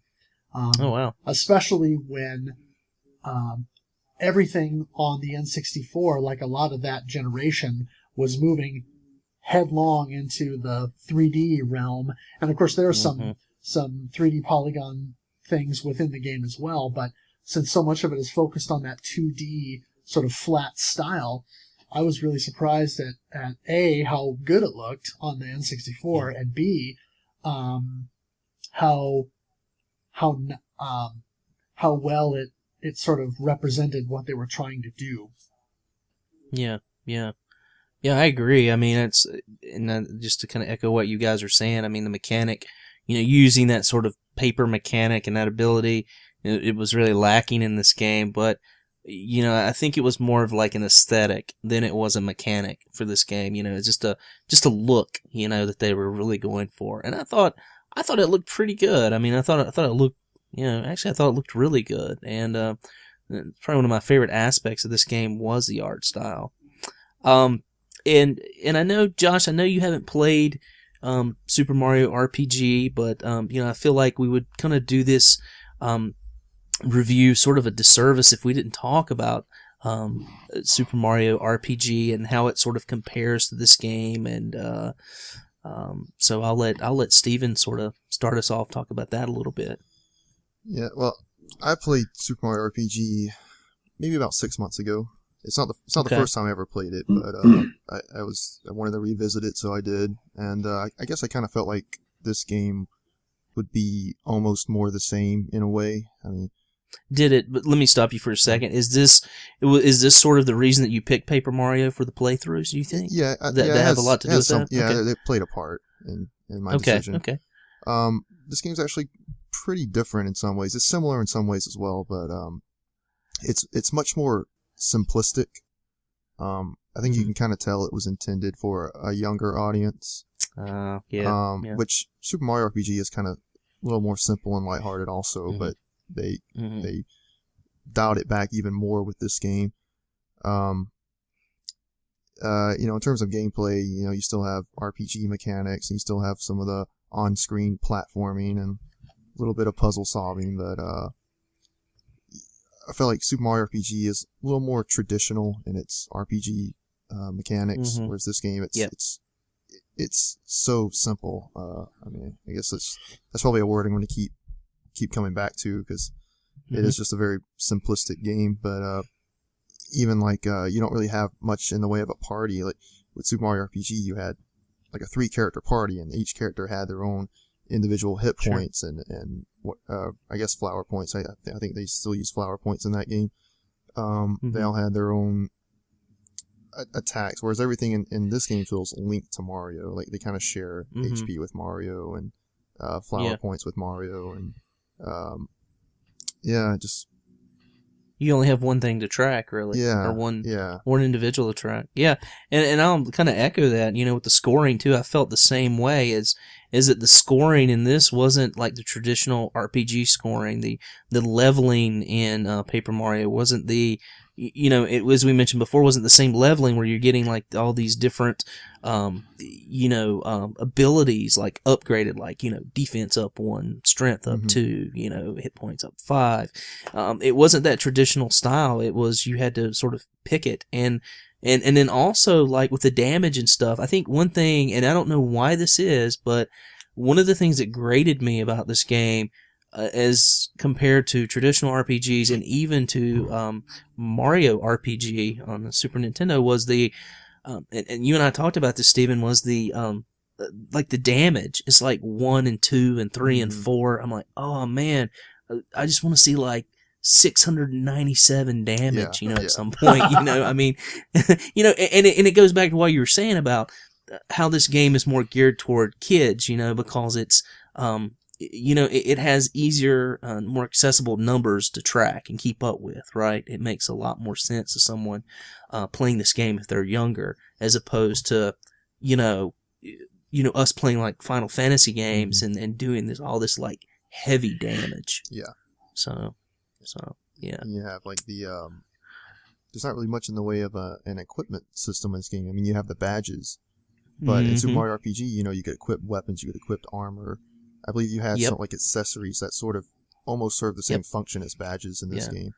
Like ribbons and things like that, from what I remember. Yeah. I barely recall. It's just a year and a half ago, but yeah.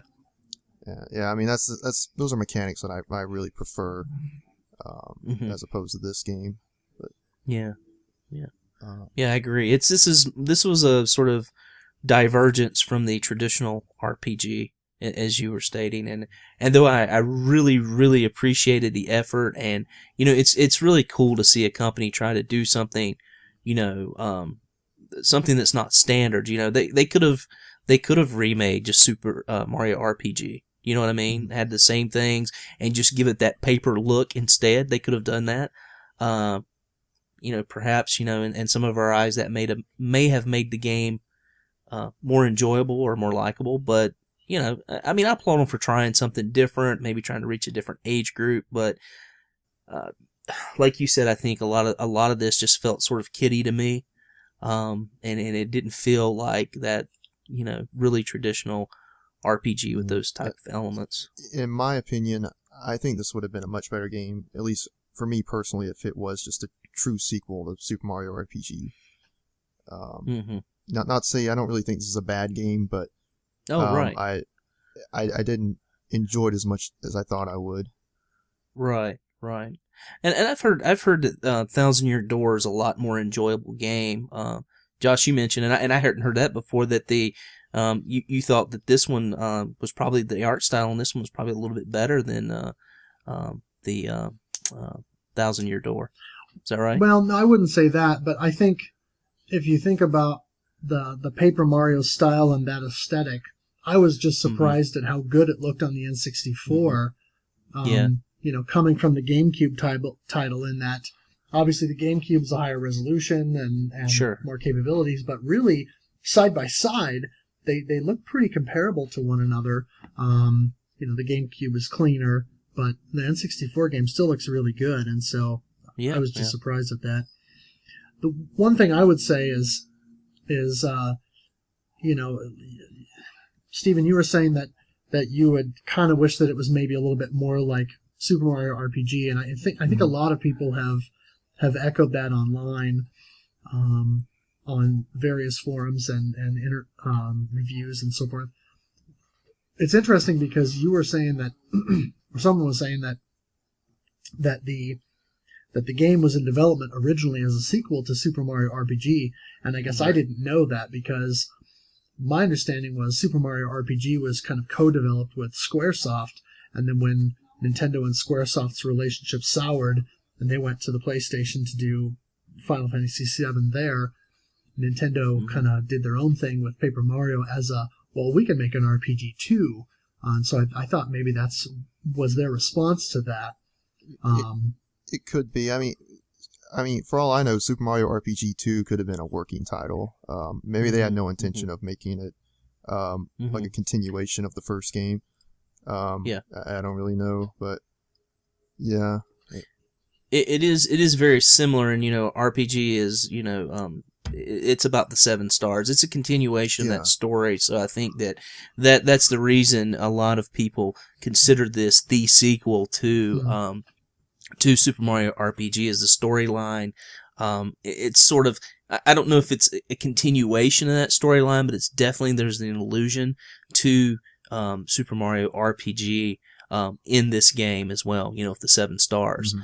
So I think that's why, you've got a second game coming out on the Nintendo 64 that is also an RPG, with the Mario in it. So I think that's why, if anything, if it's not a direct sequel to it, it's definitely a spiritual successor to that first game, if you will.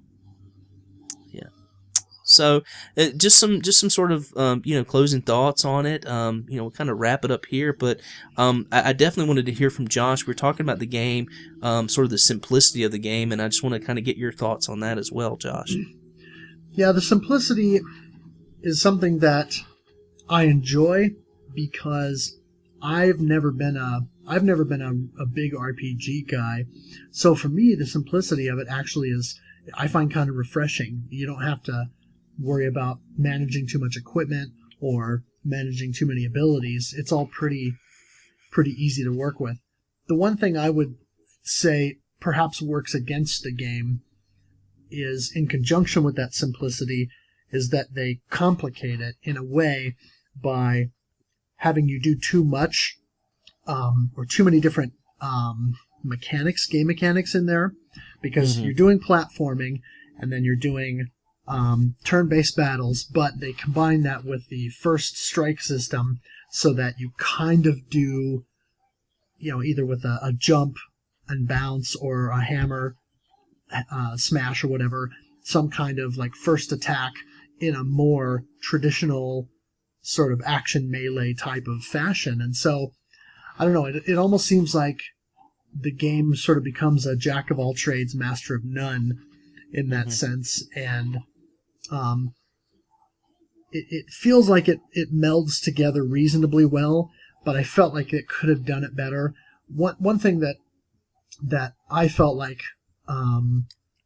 would have been better for me, and this is just me, I would have liked to have the option to use either the D-pad or the analog stick to control Mario especially during the platforming segments, because the N64's analog stick being the first legitimate analog controller in the modern gaming age, so to speak, it was kind of a fiddly stick, and especially with some of those areas or some of those battle mechanics where you had to quickly tap the stick or move it to one direction or another, it just seemed like you play through a game of this, and after 20 hours of Paper Mario, you've wrecked your you've wrecked your analog stick from too many battles. And so, for me, it would have been nice to have the choice to do one or the other, or to go back and forth. And so, like, if you wanted to use the D-pad, then you could use, say, the left trigger to do the things that you would do with the Z trigger, like the spin or things like that. I feel like that would have been a better choice instead of forcing you to use the analog stick. But I get why they did because of some of the mechanics. The other thing that I'll mention is that the leveling system, I think, could have been improved some. Again, they keep it simplified by doing everything with small points, 1 hit point, 2 hit points, 3 points, and then they use that with that star point system. And so, just like in a Mario game, you collect 100 coins, you get a 1-up. You collect 100 star points, and then you level up, and that's how you do your plus 5 HP, plus 5 FP, or plus 3 badge points.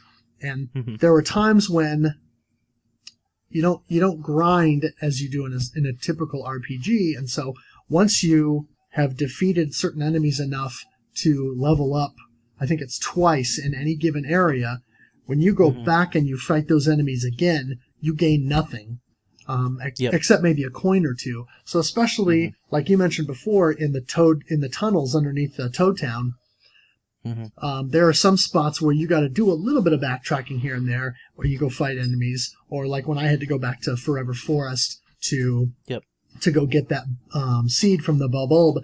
You fight those enemies, and some of those battles you have to fight because that's the only way you're going to get through those areas. And other than a coin or two, you're not gaining anything by fighting those battles. Whereas even in a traditional RPG, in most cases, even if the HP that you're gaining is almost infinitesimal, they're still giving you something.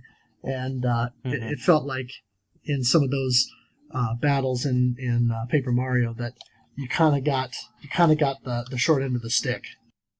Yeah. It's you could run, and that's what I found myself doing in a lot of those that, I knew I wasn't going to get anything from. It was just going to be kind of a time sink to fight those battles. I would typically just run. And I guess that's the thing with Paper Mario, and it's kind of nice too. I've actually, one of the things I did after beating the game was watch someone speed run this thing in like 2 hours and something, or 3 hours and something. I think it was 2:45, which was amazing. And of course, they're taking advantage of glitches and things like that. But when they would, take out certain enemies in certain battles, they would get so many of those star points by beating enemies that were further on in the game when their level was down. So there is a sort of risk-reward system implemented in this game. So if you can beat things that are tougher at a smaller level, you can sort of level up quicker and take advantage of that.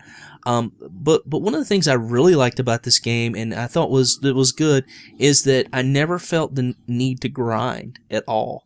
I felt like if I just fought, I could skip things if I needed to every once in a while, and then fight just sort of what I needed to in certain battles, and I was okay. I never felt the need to grind, or never felt under-leveled for anything.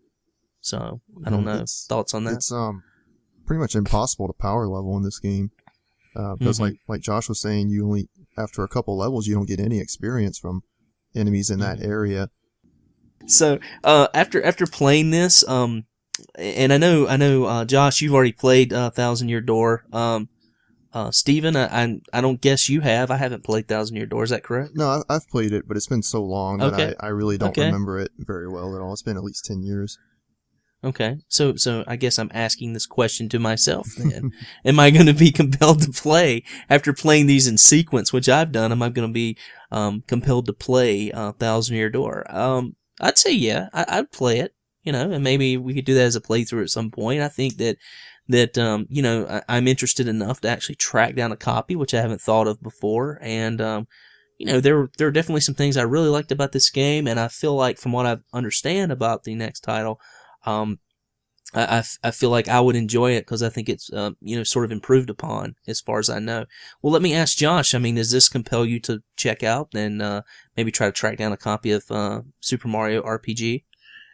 Definitely. That's one of those games that I've kind of always wanted to play and experience, just because everybody kind of raves about it, especially other people who are like-minded, such as myself, who are not big RPG fans. That's a genre that I'm kind of trying to force myself to get into more. But I find that games like this kind of scratch that itch, but don't require me to invest an exorbitant amount of time. Right, yeah. And so, yeah, I will say that while I enjoyed this game, had I played this one first, unless I knew that the Thousand Year Door built on the paper concept, less as an aesthetic and more as mechanics, I may have been less compelled to go out and buy that when I did. But having played that one first, and then Super Paper Mario, and then going back to the N64 original, I can see the progression between them, and I appreciate it more, I think. As this was their starting point. They had this idea. They didn't flesh it all out all the way, but it was a good foundation, and then certainly there were better things yet to come. Yeah. I think it's something you should definitely seek out. As we know, Super Nintendo cart prices are kind of going through the roof right now. But if you can find one at a good price, I'd definitely suggest picking that up and giving it a shot. I think you'll be pretty surprised at how advanced it was for its time, and how traditional of an RPG it actually is, just with basically Mario characters thrown in and that sort of Mario storyline. Yeah. Which is pretty cool. And unless I'm mistaken, that may be available on the Wii U Virtual Console at the time of this recording. So I might have to go back and see, because if it is, I may just have to pick that up. Yeah, and let us know what you think. We still got the forums up for that, so be glad to talk with you about that at some point. Well, was there anything else, you guys? Any closing thoughts? Stephen, did you ever come back to your thought on that you had earlier? I did. It came to me, and I wrote it down just so I wouldn't forget again. But awesome. I was talking about the how you can't power level in this game, because after getting a couple levels in any area, the enemies don't give you any experience or star points anymore. And also, I guess the level cap is about 30-ish. It does. Because like we said, your HP maxes out at 50. I assume your FP maxes out at 50, and your badge points max out at 30. And I think I was maybe going from those numbers. I think I might have been like 3 levels away from the max level at the end of the game. Okay. So I mean, I guess there's not, a high. You can't really get like super powerful in this game, like overpowered.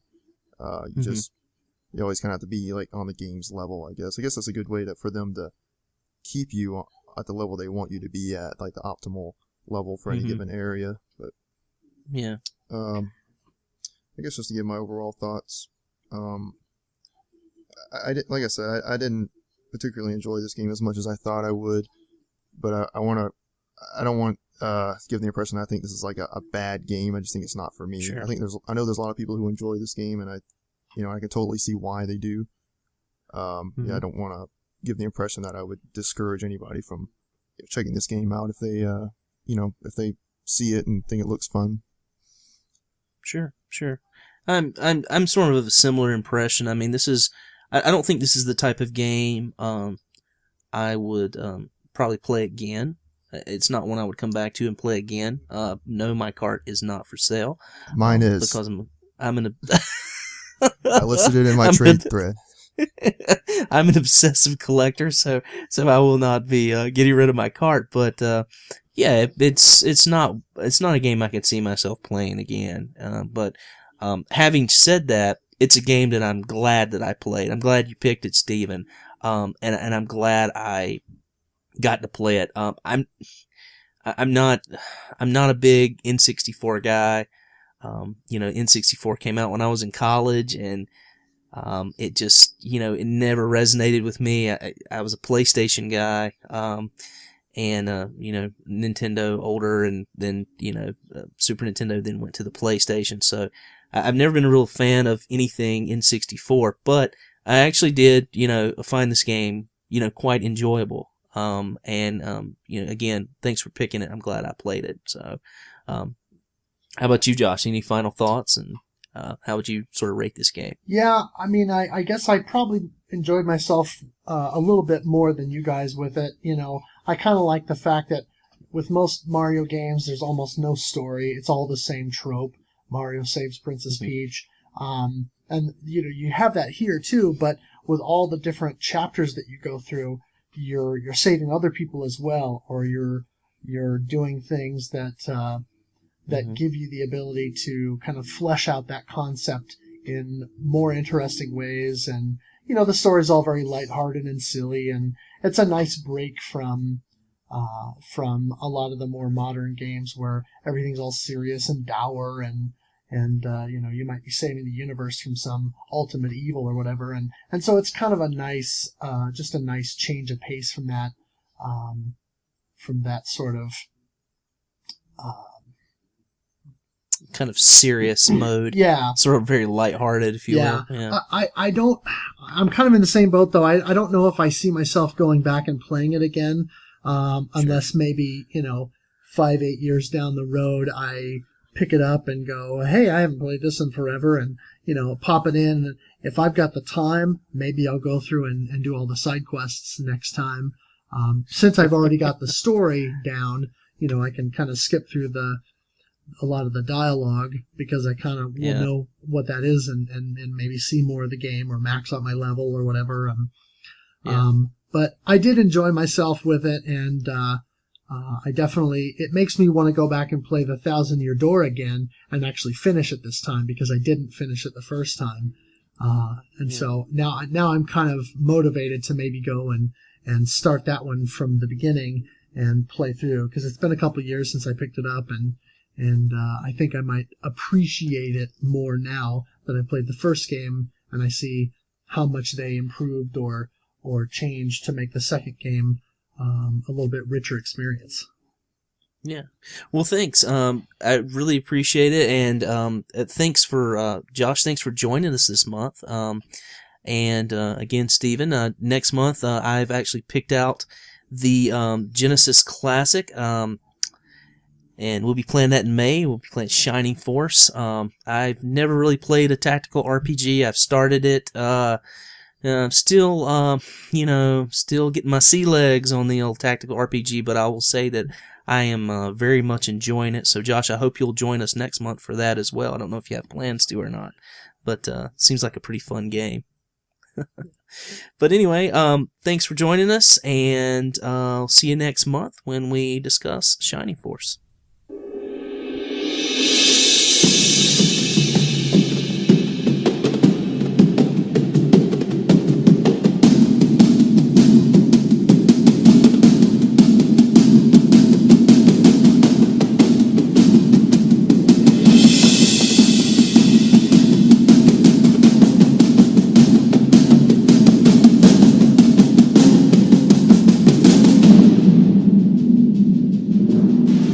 Thank you for staying tuned to the PlayCast. We're now going to talk about our modern game for the month of April. That was the 2013 Tomb Raider reboot. It was developed by Crystal Dynamics and published by Square Enix. It sold 8.5 million copies, and somehow Square Enix had the audacity to call that a failure. If I made a game that sold that much money, I would be pretty happy. I think from what I read, it's a little bit of a short-sighted statement they made. I think that was after just 1 month of sales, and when they made that statement, which only sold maybe about 3.5 million, I believe, at that time. So it's completely ignored everything after. Still, I guess Square Enix has been doing some rather funny things lately. Oh yeah, we all know. Anyway, so this game is available on the PS3, the Xbox 360, the PC, and on new-gen consoles as the Definitive Edition. I played on the PS3 because it was a PSN Plus free game 1 month, so I downloaded that and finally had a chance to play it. Sean, who unfortunately wasn't able to join this re-recording, which I will explain in just a moment, also played on the PS3. And Stephen, you did the Definitive Edition, didn't you? That's right. I played Definitive Edition on the PS4. All right. Well, we'll talk about some comparisons of that in a bit. But yeah, earlier I mentioned that this is a re-recording of our Tomb Raider segment. And the reason we're doing this is because basically, I don't know if you're superstitious, Stephen, but I guess, the number 13 came and wreaked some demonic stuff to me, and somehow I managed to accidentally delete my recording of our original session. So we're back to the drawing board. We're doing this all over again. Unfortunately, Sean wasn't able to join us for this redo, but I've taken note of what his contributions were, and I'll sort of chip those in where I can. Yeah, I wasn't superstitious before this recording, but now I'm not so sure. I've had my own set of issues trying to make this happen. Yeah, well, this is episode 13, and Murphy's Law. It's gonna come and bite you in the butt. Yep. Okay, so before we get into the nitty-gritty of our show, I'll just ring off our participants. So, Disposed Hero, my good friend Sean Stephen. Dougley007 came in for a little bit. Eric Escapade, myself, Sean, Grey Ghost 81, Neo, who's a new guy to the site, and by the comments he was making, I think he was really, really loving this game. He was having a blast with this. And Righto. Before we begin talking about the game itself, because there are two different variants, essentially, of this game, the Definitive Edition and Regular Edition, we'll just sort of talk about the similarities and the differences. Gameplay has stayed pretty much intact in the Definitive Edition. I think they changed some of the controls because I know many people do not like the PS3 or the DualShock 3's shoulder buttons. So they probably moved the shoot from R1 to R2. You're probably right. I don't know for sure, but I honestly like R1 to shoot. Maybe that's because of my early PS3 days with Uncharted and stuff like that. But yeah, I think the PS4 controller, the DualShock 4, has better triggers, which feels a little more natural. I don't think with the DualShock 3 using the R2 to shoot didn't really feel as good. Yeah, they're kind of for the most floppy part. feeling. I don't know. Yeah. But the major difference between these two versions of the game is the Definitive Edition got a huge graphical overhaul. They changed Lara's character model. Yeah, the face. They completely altered her face. Yeah, I really think they were going for the older Lara Croft model from, say, the PS2 games. Mm-hmm. Sort of that more determined look, I guess. Yeah, that's just the vibe I got from it when I saw it. I mean, I playing on the PS3, I thought it was a very visually gorgeous game, especially all the landscapes and all the, because you're in a very wild setting, just sometimes coming up over a mountain and then seeing the horizon, and the lighting effects and the particle effects look really, really good. Yeah, they added a lot of particle effects too to the Definitive Edition. Okay. They enhanced the water and the rain and smoke and fog, and okay. Of course there was the Tress FX hair effects that they added, where I believe they textured each individual strand of hair or something like that. I think so. I remember reading about that. Yeah. Yeah, that's a weird decision to make. I mean, I know photorealism is a big thing right now, but to go so far as to have every single hair rendered and animated is, I mean, it's a cool accomplishment, but yeah, it seems a bit overkill, which I know that was a feature on the PC version even before the Definitive Edition was released. Okay, I didn't know that. Yeah, I remember when I originally played this game on the PC before this playthrough. So yeah, that was an option. All right. Well, I mean, I think Lara's character model in the standard edition looked perfectly fine to me. I don't know why they had to go and change her hair. Look to me, if you ask me, it kind of just looked like a wet mop sitting on her head. It does look a tad awkward at times, and I actually prefer the face of the original Lara model. It kind of goes with the way they're trying to portray her character. She does look a little bit more innocent, and she hasn't really grown into that hunter that we know her to be. That's pretty much the big differences between the definitive edition and the standard edition. So let's jump right into the plot of this game. And I think it's best we get this out of the way first, because this plot is very... it almost feels like it was an afterthought. It feels like it was tacked on to justify what's happening in the game. But basically, we have Lara Croft and her team of archaeologists who are on a expedition. They're looking for the island of Yamatai, where presumably there's a culture that worshipped this goddess named Himiko, and she was an ancient Japanese sun goddess. And this fabled legendary land is supposed to be east of Japan in an area that's known as the Dragon's Triangle, which is basically their version of our Bermuda Triangle. And like weird stuff happens there. So in this Dragon's Triangle area, their ship is suddenly struck by a storm, and they end up shipwrecked on this strange island, much like the Lost Island. There on this island, our main protagonists are captured, and some of them are tortured to various degrees.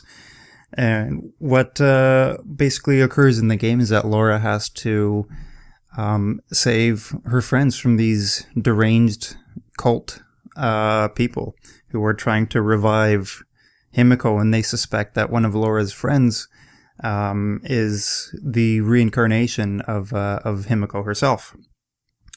I mean, this plot is so far-fetched, but I mean, it's still enjoyable, and over the course of the game, Laura grows and evolves into the Tomb Raider and the Hunter, and, you know, the competent survivalist that we know her as today.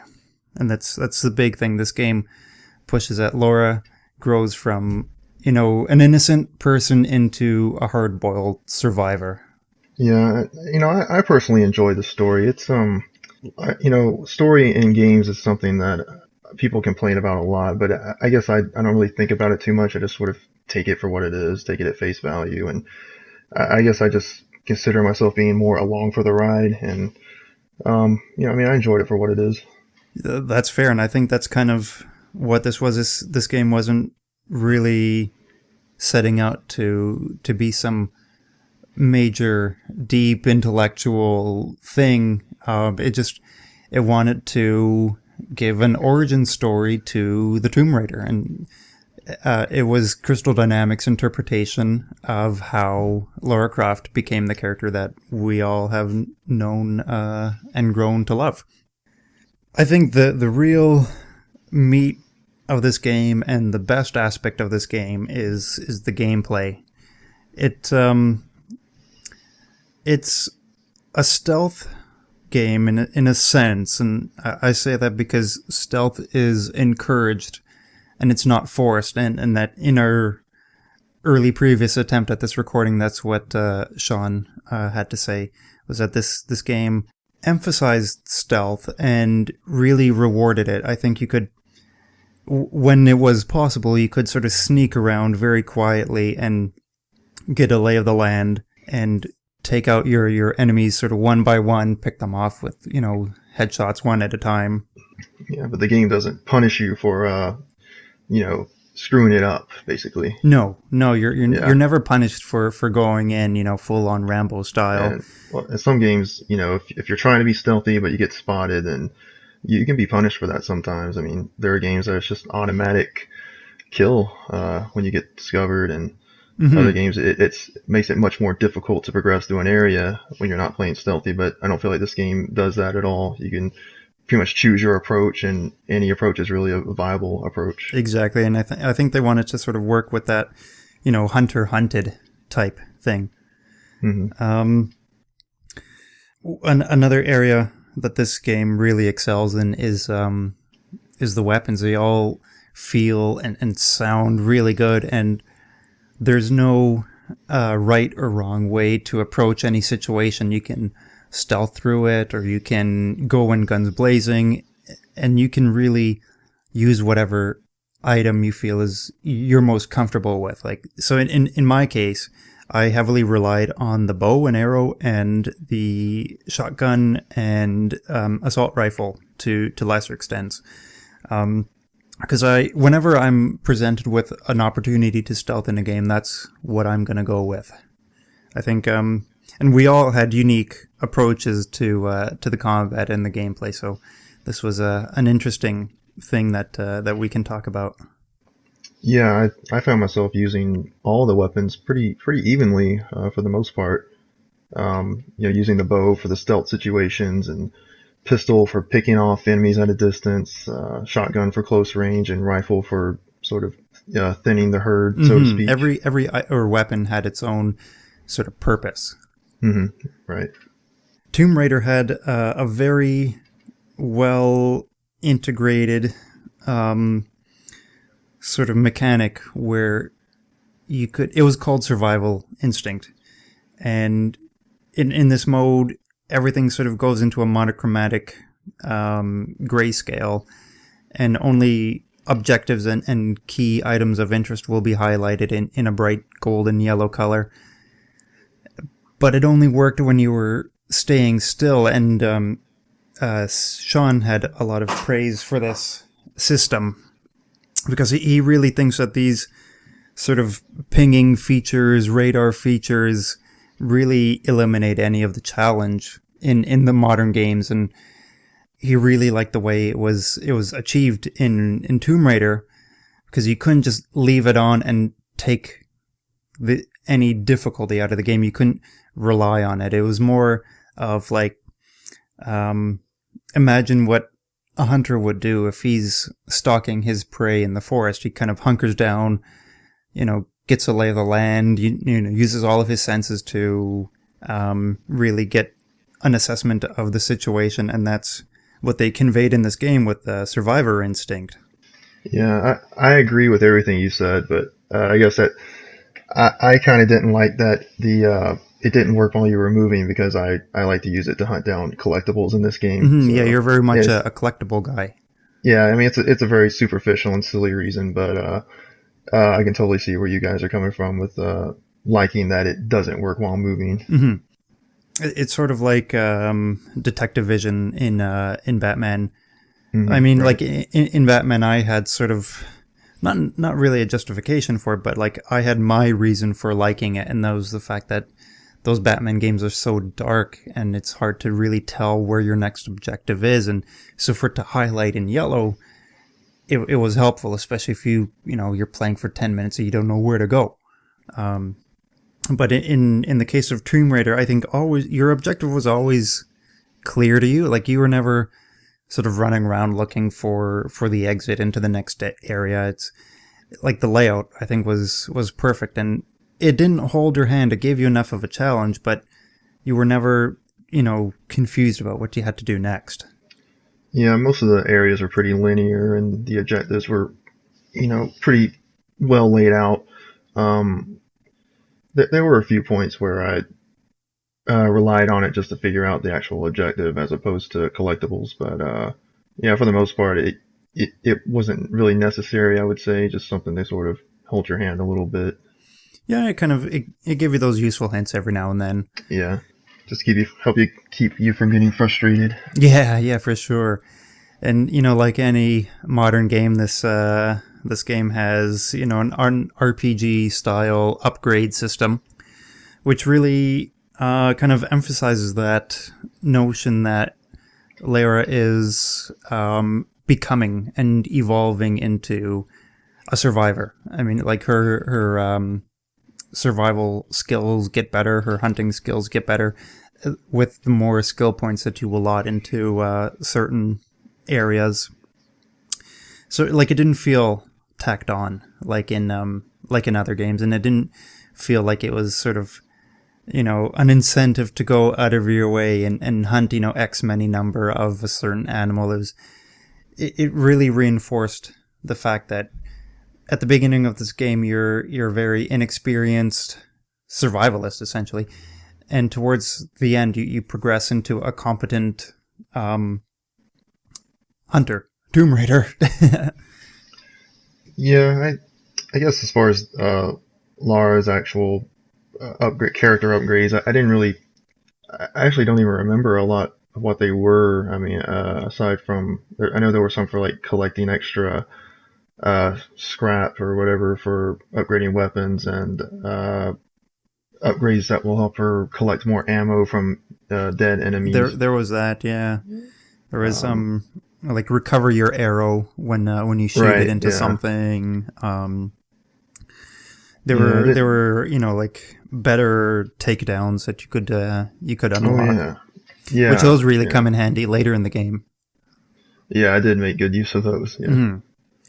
So, you know, oftentimes you'll have this big, you know, like tank coming at you, and the only thing you can really do is sort of strafe to the side and, you know, like stab an arrow into his leg. Yeah.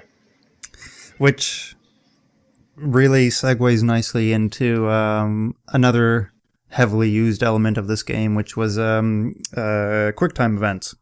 Did you find them to be overdone or intrusive, or because I know QuickTime events are an interesting topic to gamers these days?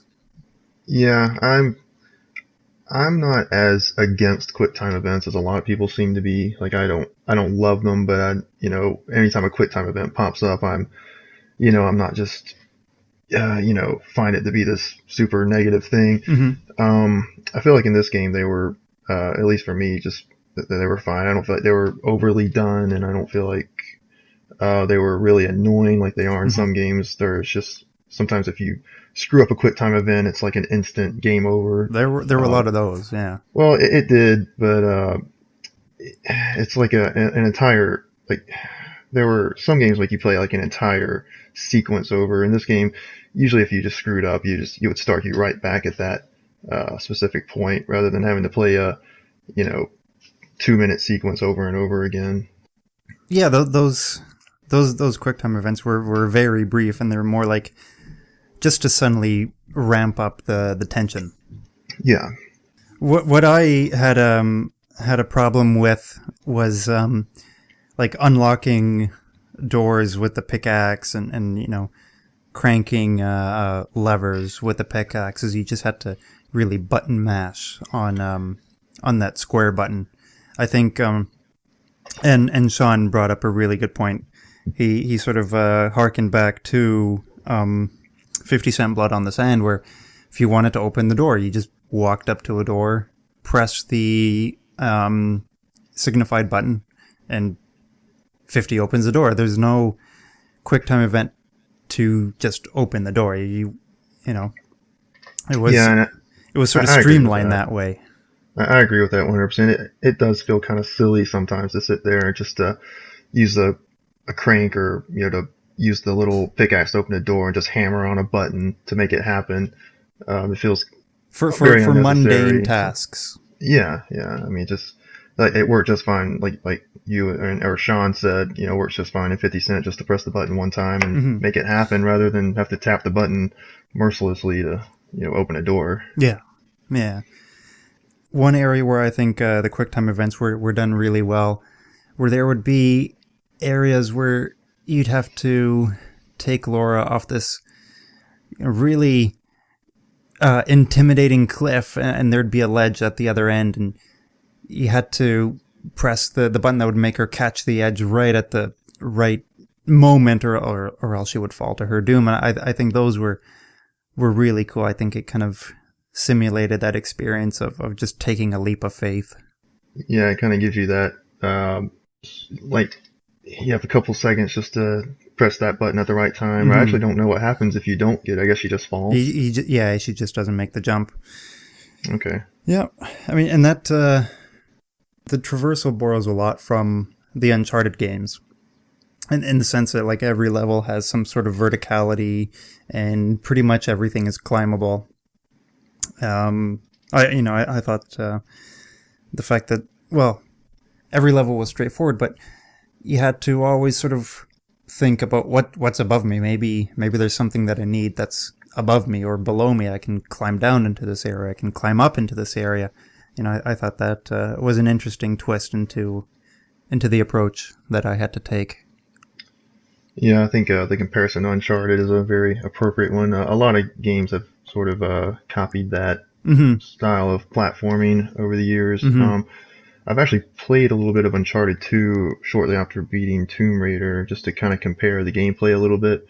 I can definitely say that it feels more fluid in Tomb Raider. It's a little more slow and deliberate in Uncharted. Right. Yeah, I can see where you're coming from. And Uncharted does a lot of things where it sort of takes control away from the player.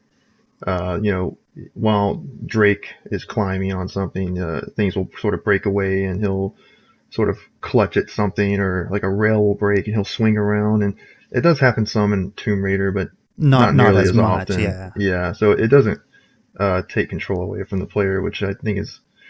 I'm not really sure if I like it or not, because it kind of gives Uncharted more of a cinematic feeling, but I can also see how taking control away from the player is annoying. But just kind of one of those things. Just each game is what it is. I guess. No, I know what you mean. That's a fair point.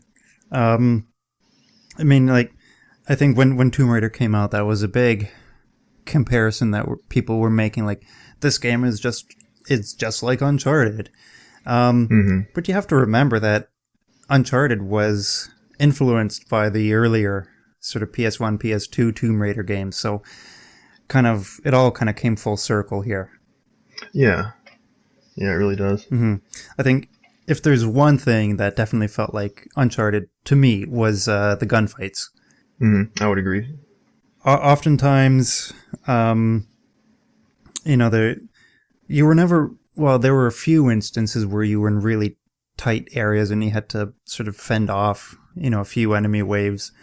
But I mean, in Uncharted, there would often be sort of like a small area with a small number of bad guys, and you'd clear that room and move on to the next area, which would be larger and would have larger amounts of enemy waves coming at you. And in Uncharted, if you saw rubble and debris lying on the ground and basically what is essentially cover, you'd know, okay, I'm going to get into a firefight here. With Tomb Raider, it was a lot more unpredictable. Unless you saw some of those henchmen walking around, you didn't always know when you'd be engaging into combat. Like, it almost had, as Sean pointed out, like an encounter rate, like an RPG-esque encounter rate. Yeah, I definitely feel like Uncharted is a lot more formulaic in that aspect. Tomb Raider is a lot more unpredictable. As far as the gunplay itself, I enjoyed the gunplay in Tomb Raider so much that I was thinking that it was better than Uncharted.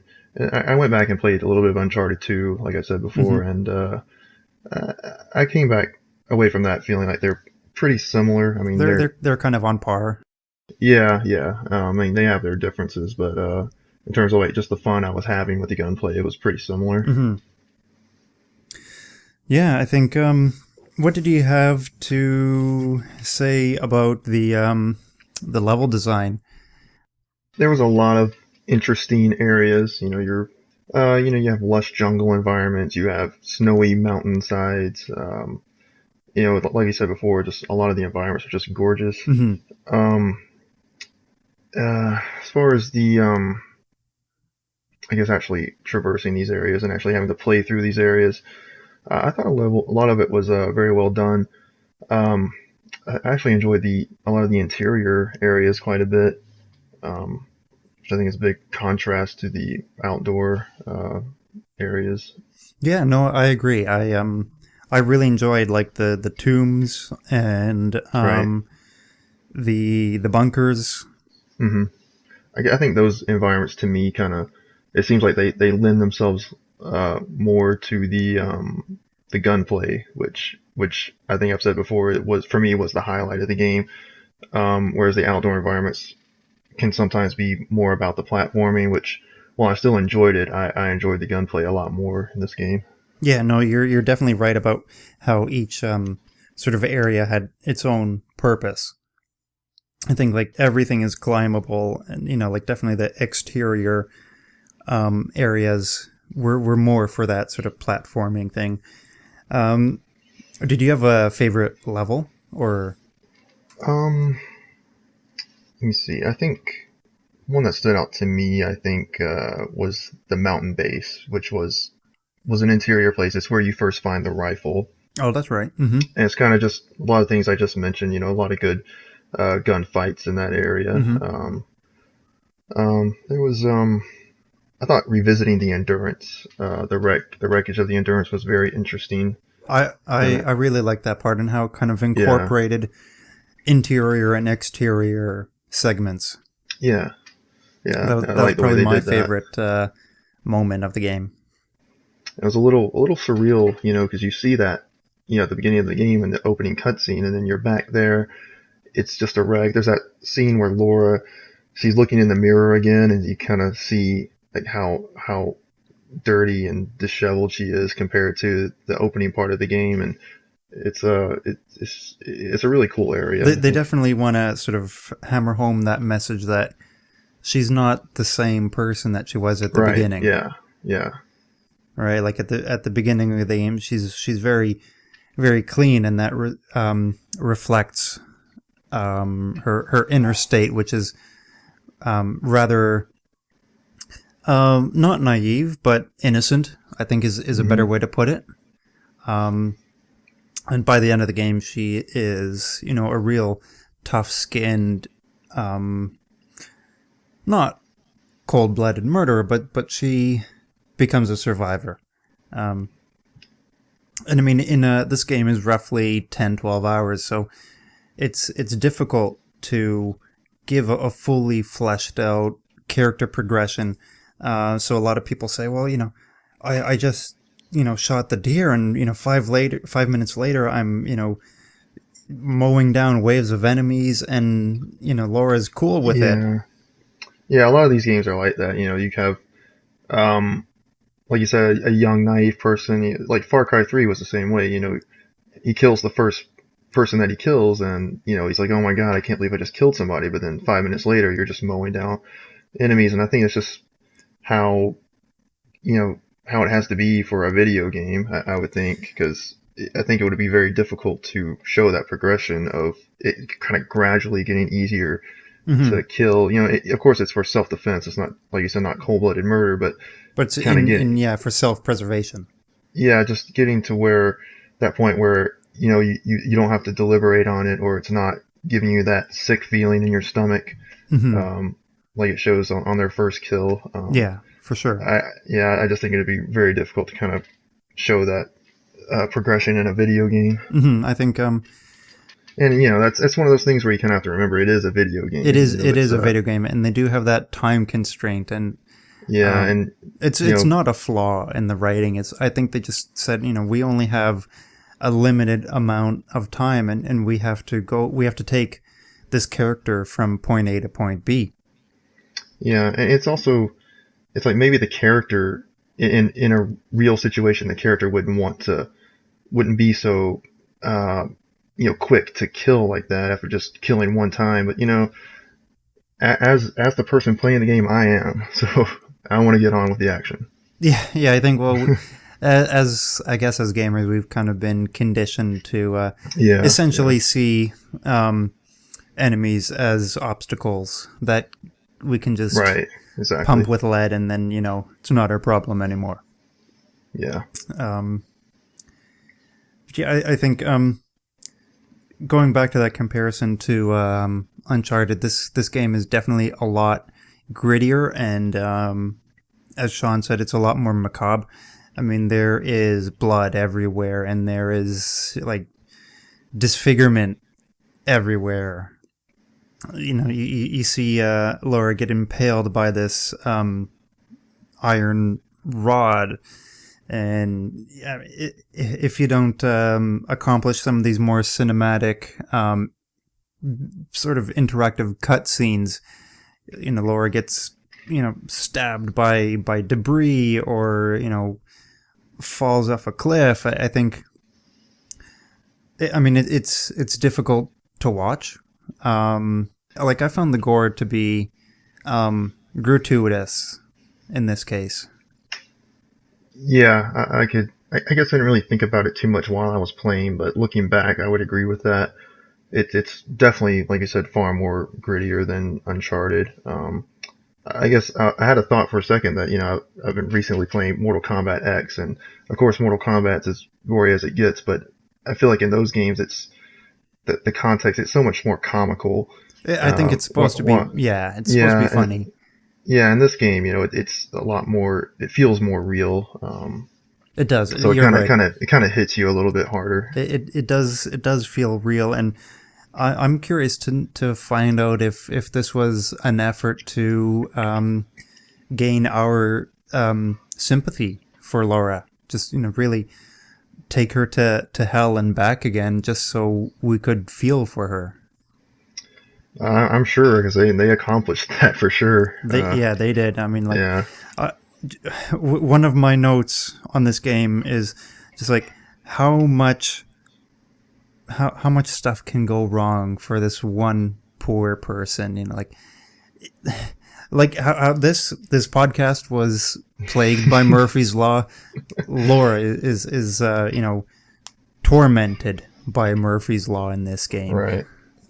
Yeah, it's just, you know, as you're traversing the environment, it just seems like everything that can go wrong will go wrong, and, you know, things break away. Almost everything she steps on just breaks away, and she gets stabbed and, you know, scraped up by anything that could be in the path. It's, you know, it's going to be there. And I mean, it feels almost like it's more than you would expect at times. I think so. That's fair.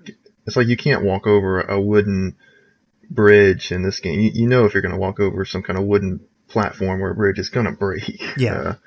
Whereas, you know, I feel like in a real situation that wouldn't always happen, but I guess it keeps the game interesting. Yeah, I mean, like, somewhat sarcastically, but he does have a point. Sean said, Tomb Raider really makes Uncharted look like Sesame Street with all the like this game is like gory as heck, and it's, you know, dead bodies and, you know, mutilated prisoners in cages, and I think in the shantytown, which was my least favorite area, and I'll touch on that in a bit. You can sort of sneak underneath all these dilapidated shacks, and, you know, like, the water's all brown, and it kind of gives you that, it implies that it's probably a rather smelly, dirty place. Yeah. I kind of enjoyed the shantytown, actually, myself. I think you mentioned before you had some trouble actually getting through that. I did. area. I had a lot of trouble. I found this part to be really tough, even on the normal setting. This game, it's no walk in the park. It's definitely a very challenging game, and from the shantytown onwards is really where things ramp up.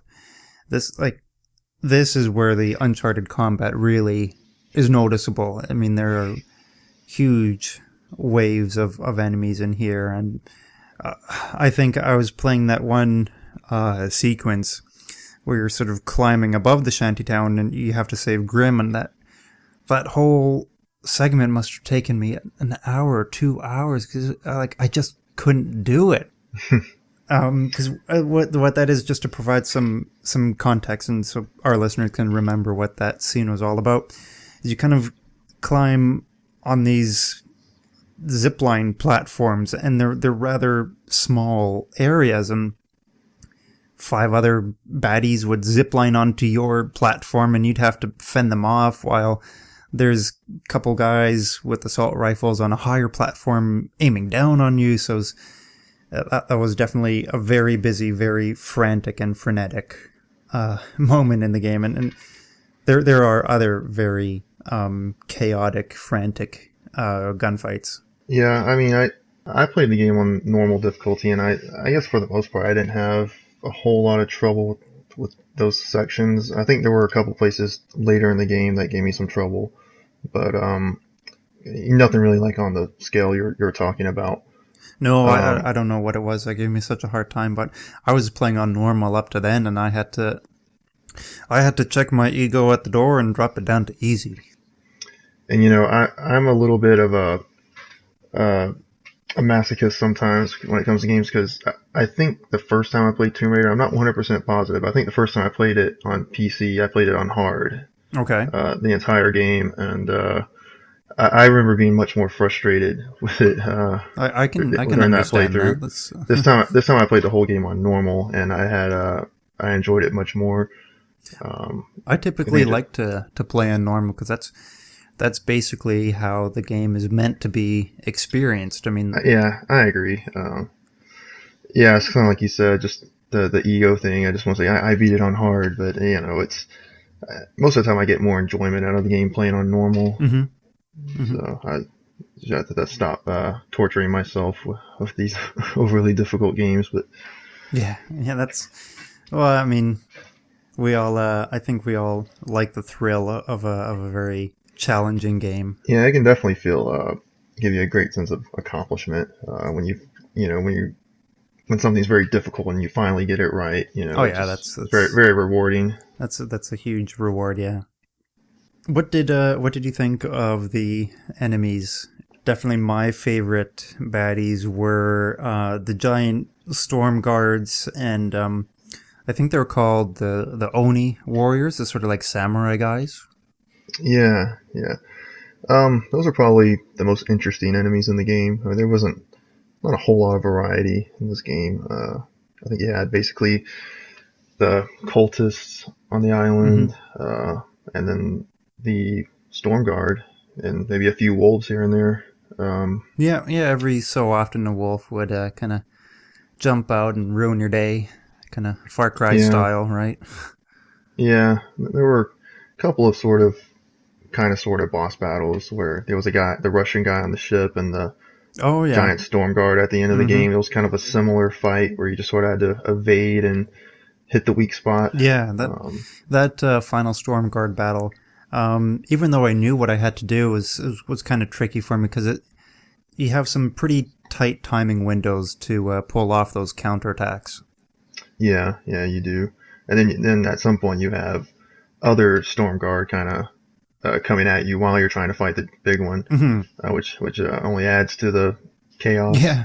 Well, I mean, whenever I'm in a situation like that where I have a boss and his own sort of little goons coming after me, I kind of cheese the game and I'll just dodge roll all over the place until the little henchmen start coming at me and the big baddies kind of hanging out at the back, and then just in the case of Tomb Raider, just get out the shotgun and mow them down, right? And then I can focus on this one-on-one battle with the big storm guard.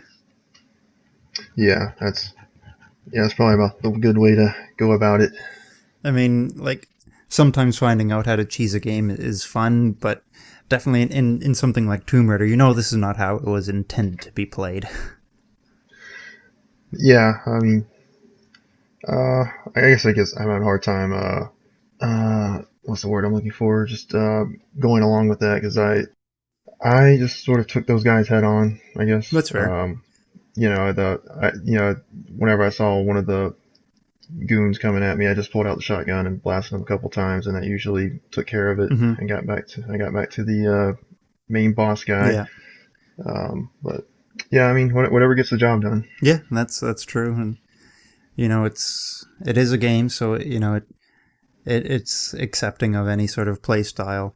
But I just want to say that I really, really love the almost like I guess you could almost say it's like a tower defense, wave defense, scene right before that Stormguard boss fight where you have all those Onis coming at you, and you have the assault rifle and the shotgun, and it's just 50 of these samurais and just you. Yeah, that was a cool part. That was a very cool part. I mean, like, it's a very dilapidated environment, and like I think the wind is howling, and it's just you against the many, and it's such an adrenaline rush. Yeah, I mean, you had these guys coming at you with swords. Some of them were shooting at you with arrows. I think some of the guys may have had spears, if I remember correctly. Yeah, some of them had spears and sort of like Molotov type things. Oh yeah, and see, this was one of the areas that I was talking about before when I said I had a little trouble with some of the later parts. Mm-hmm. Yeah, I think I died a few times there, but yeah, it was still a fun battle. One part I didn't necessarily have trouble with, but I had a very minor gripe with, was because up until the catacombs where you find Himiko's casket, sarcophagus thing, you could essentially stealth your way through every sort of encounter and even skip a few encounters, but because you walk up to this central piece in the room, and there's so many guys on scaffolding and higher perches, throwing grenades and Molotovs at you and shooting at you. That was when the game said, like, okay, you cannot play stealth here. I don't care if you've been playing stealth up until now. Like, this is Rambo time. Yeah, that's actually a really good point. I didn't really think about it much because I tried stealthing a lot more early in the game, and then later on, maybe about halfway through, I didn't really stealth at all. I just went in guns blazing, so it wasn't really an issue for me. But now that you mention it, yeah, I think that yeah, I can really see that being a problem for a lot of people who did try to play this game very stealthy. Yeah, like when everything up to that point was accepting of any play style, and then they suddenly throw, it's almost like the reverse forced stealth. This is the forced aggressive combat, Right, yeah.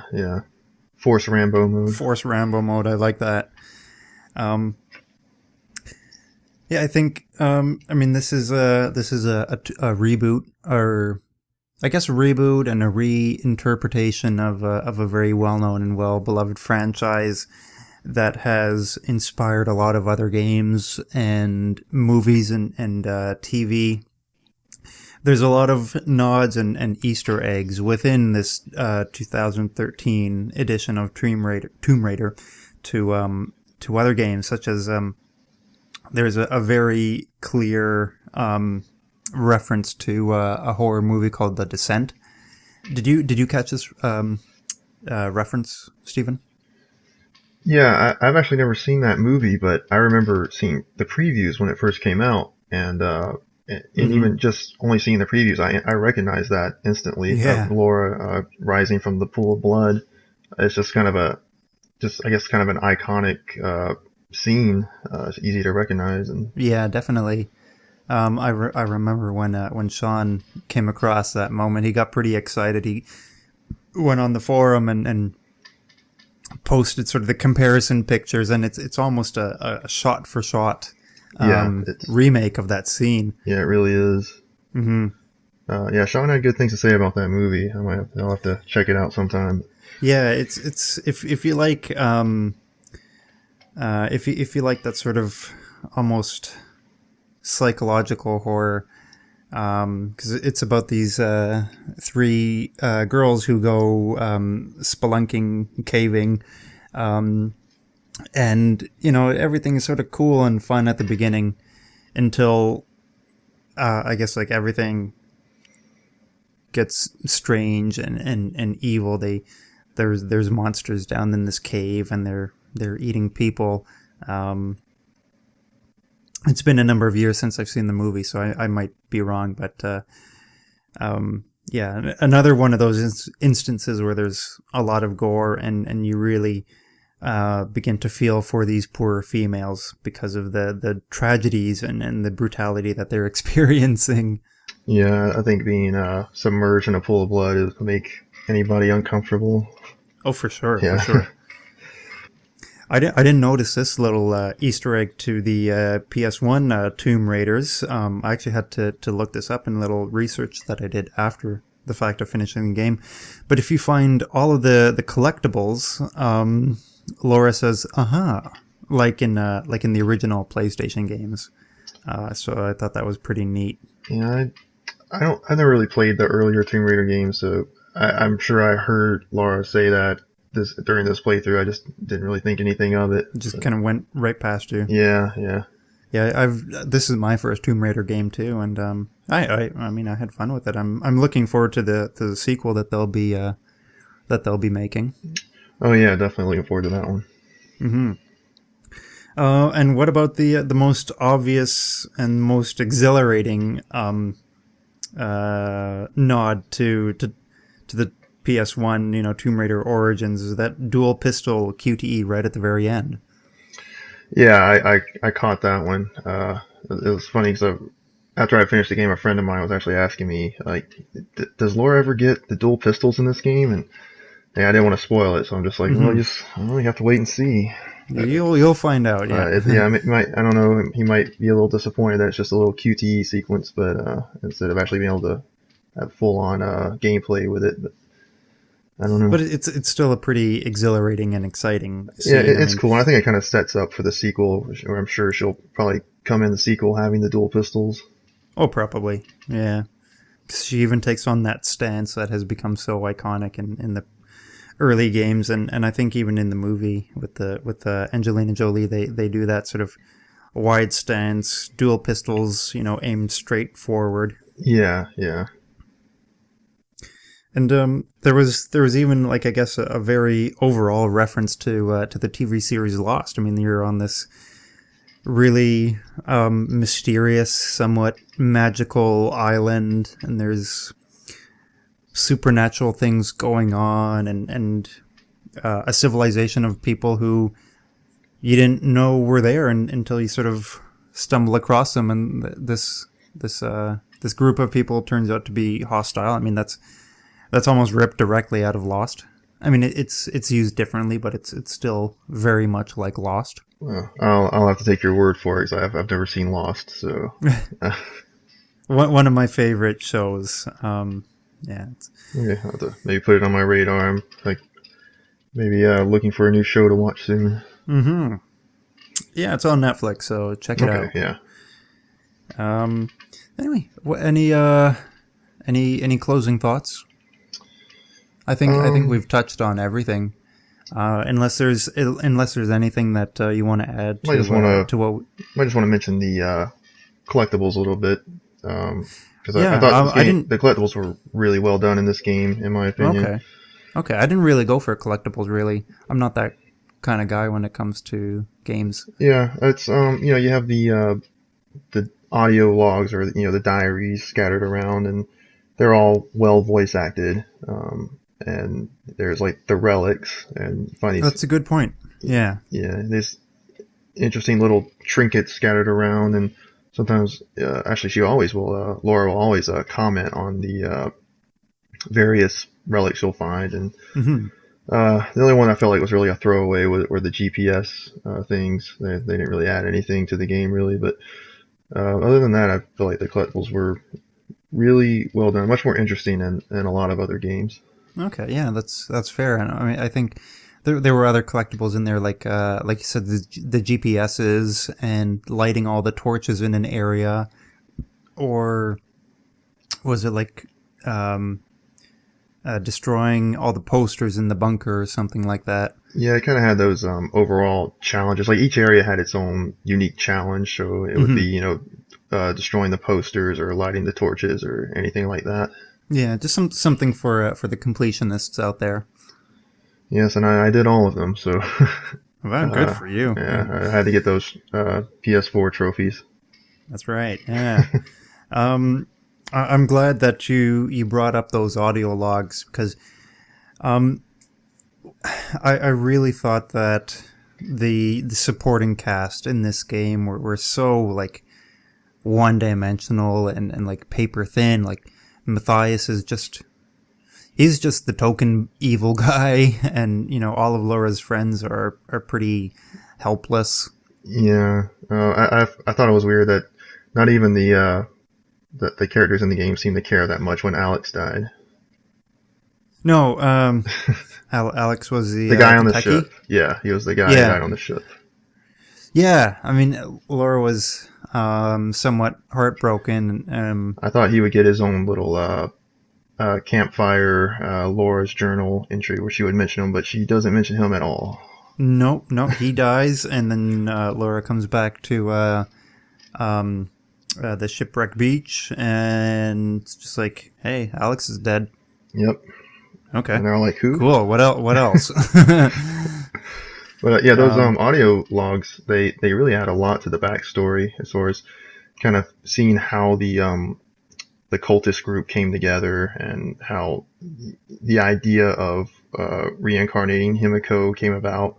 Mm-hmm. You kind of get some backstory on Himiko herself from the sort of her successor, I guess you would say, and how frightened she is by Himiko. There's a lot of interesting side story to go along with that. Yeah, because I mean, Himiko is essentially a spirit that will reside inside her host, right, if you will. Yeah. But yeah, those audio logs really gave more interest and more depth to an otherwise very flat set of characters. So yeah, thank you for bringing that up, because much like the story in this game, which is almost like you can disregard it. Like, these characters are pretty forgettable. I mean, and if anybody liked the story and these characters, that's fine. I just thought that they were rather dull.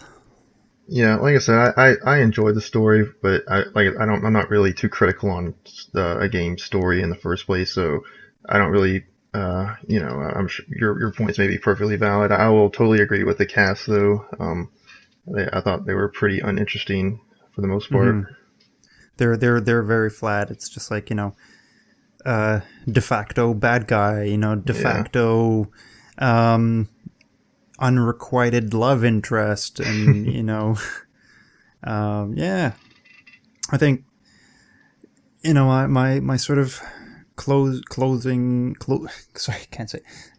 thoughts are that I did enjoy this game. I'm glad that I played it, but I often found this difficult to play because of all the brutality that Laura has to go through, and that you have to witness on a very intimate scale, I guess you could say. I mean, like, sort of parachuting down that forest area, you see Laura getting whipped and whacked with tree branches, and you see her body flailing and ragdolling, and getting impaled in that, what was it, that sort of river rapids section.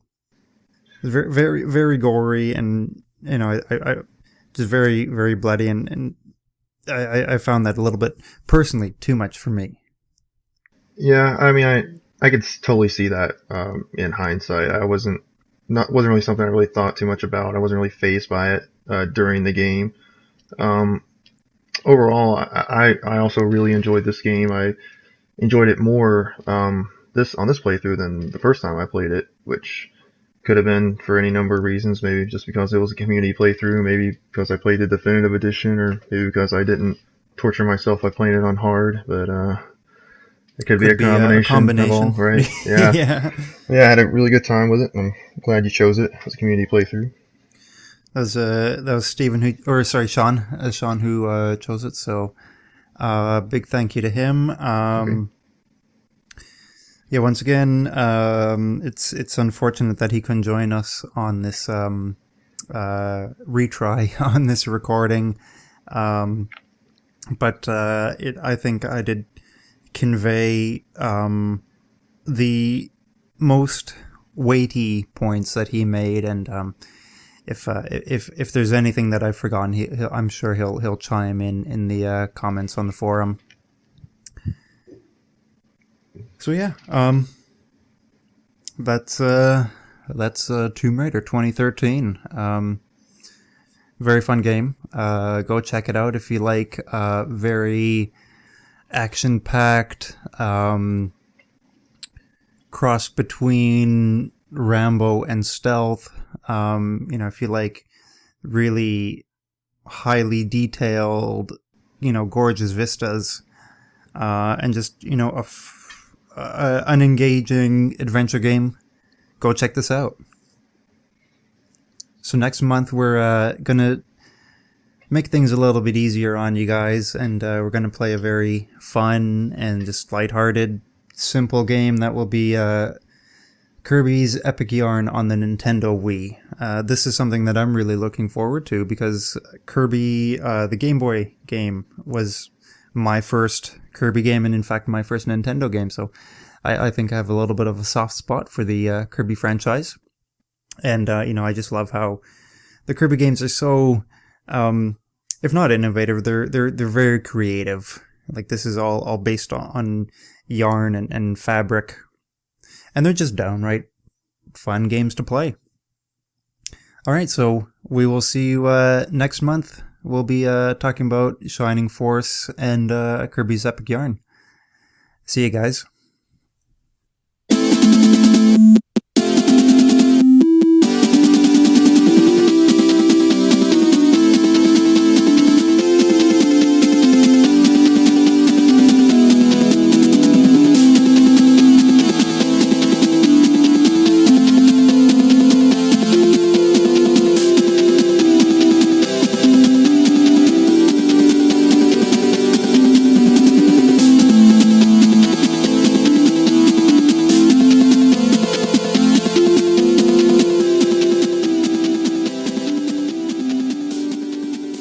Wow, that was a great show. Thank you for listening, and a very special thank you to everyone who joined the playthroughs and to MetalFRO for joining us on the show.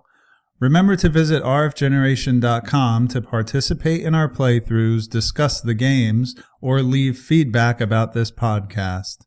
Join us next month in our playthroughs for May 2015, in which Rich will be hosting Shining Force for the Sega Genesis and various other platforms, and I will be hosting Kirby's Epic Yarn for the Nintendo Wii.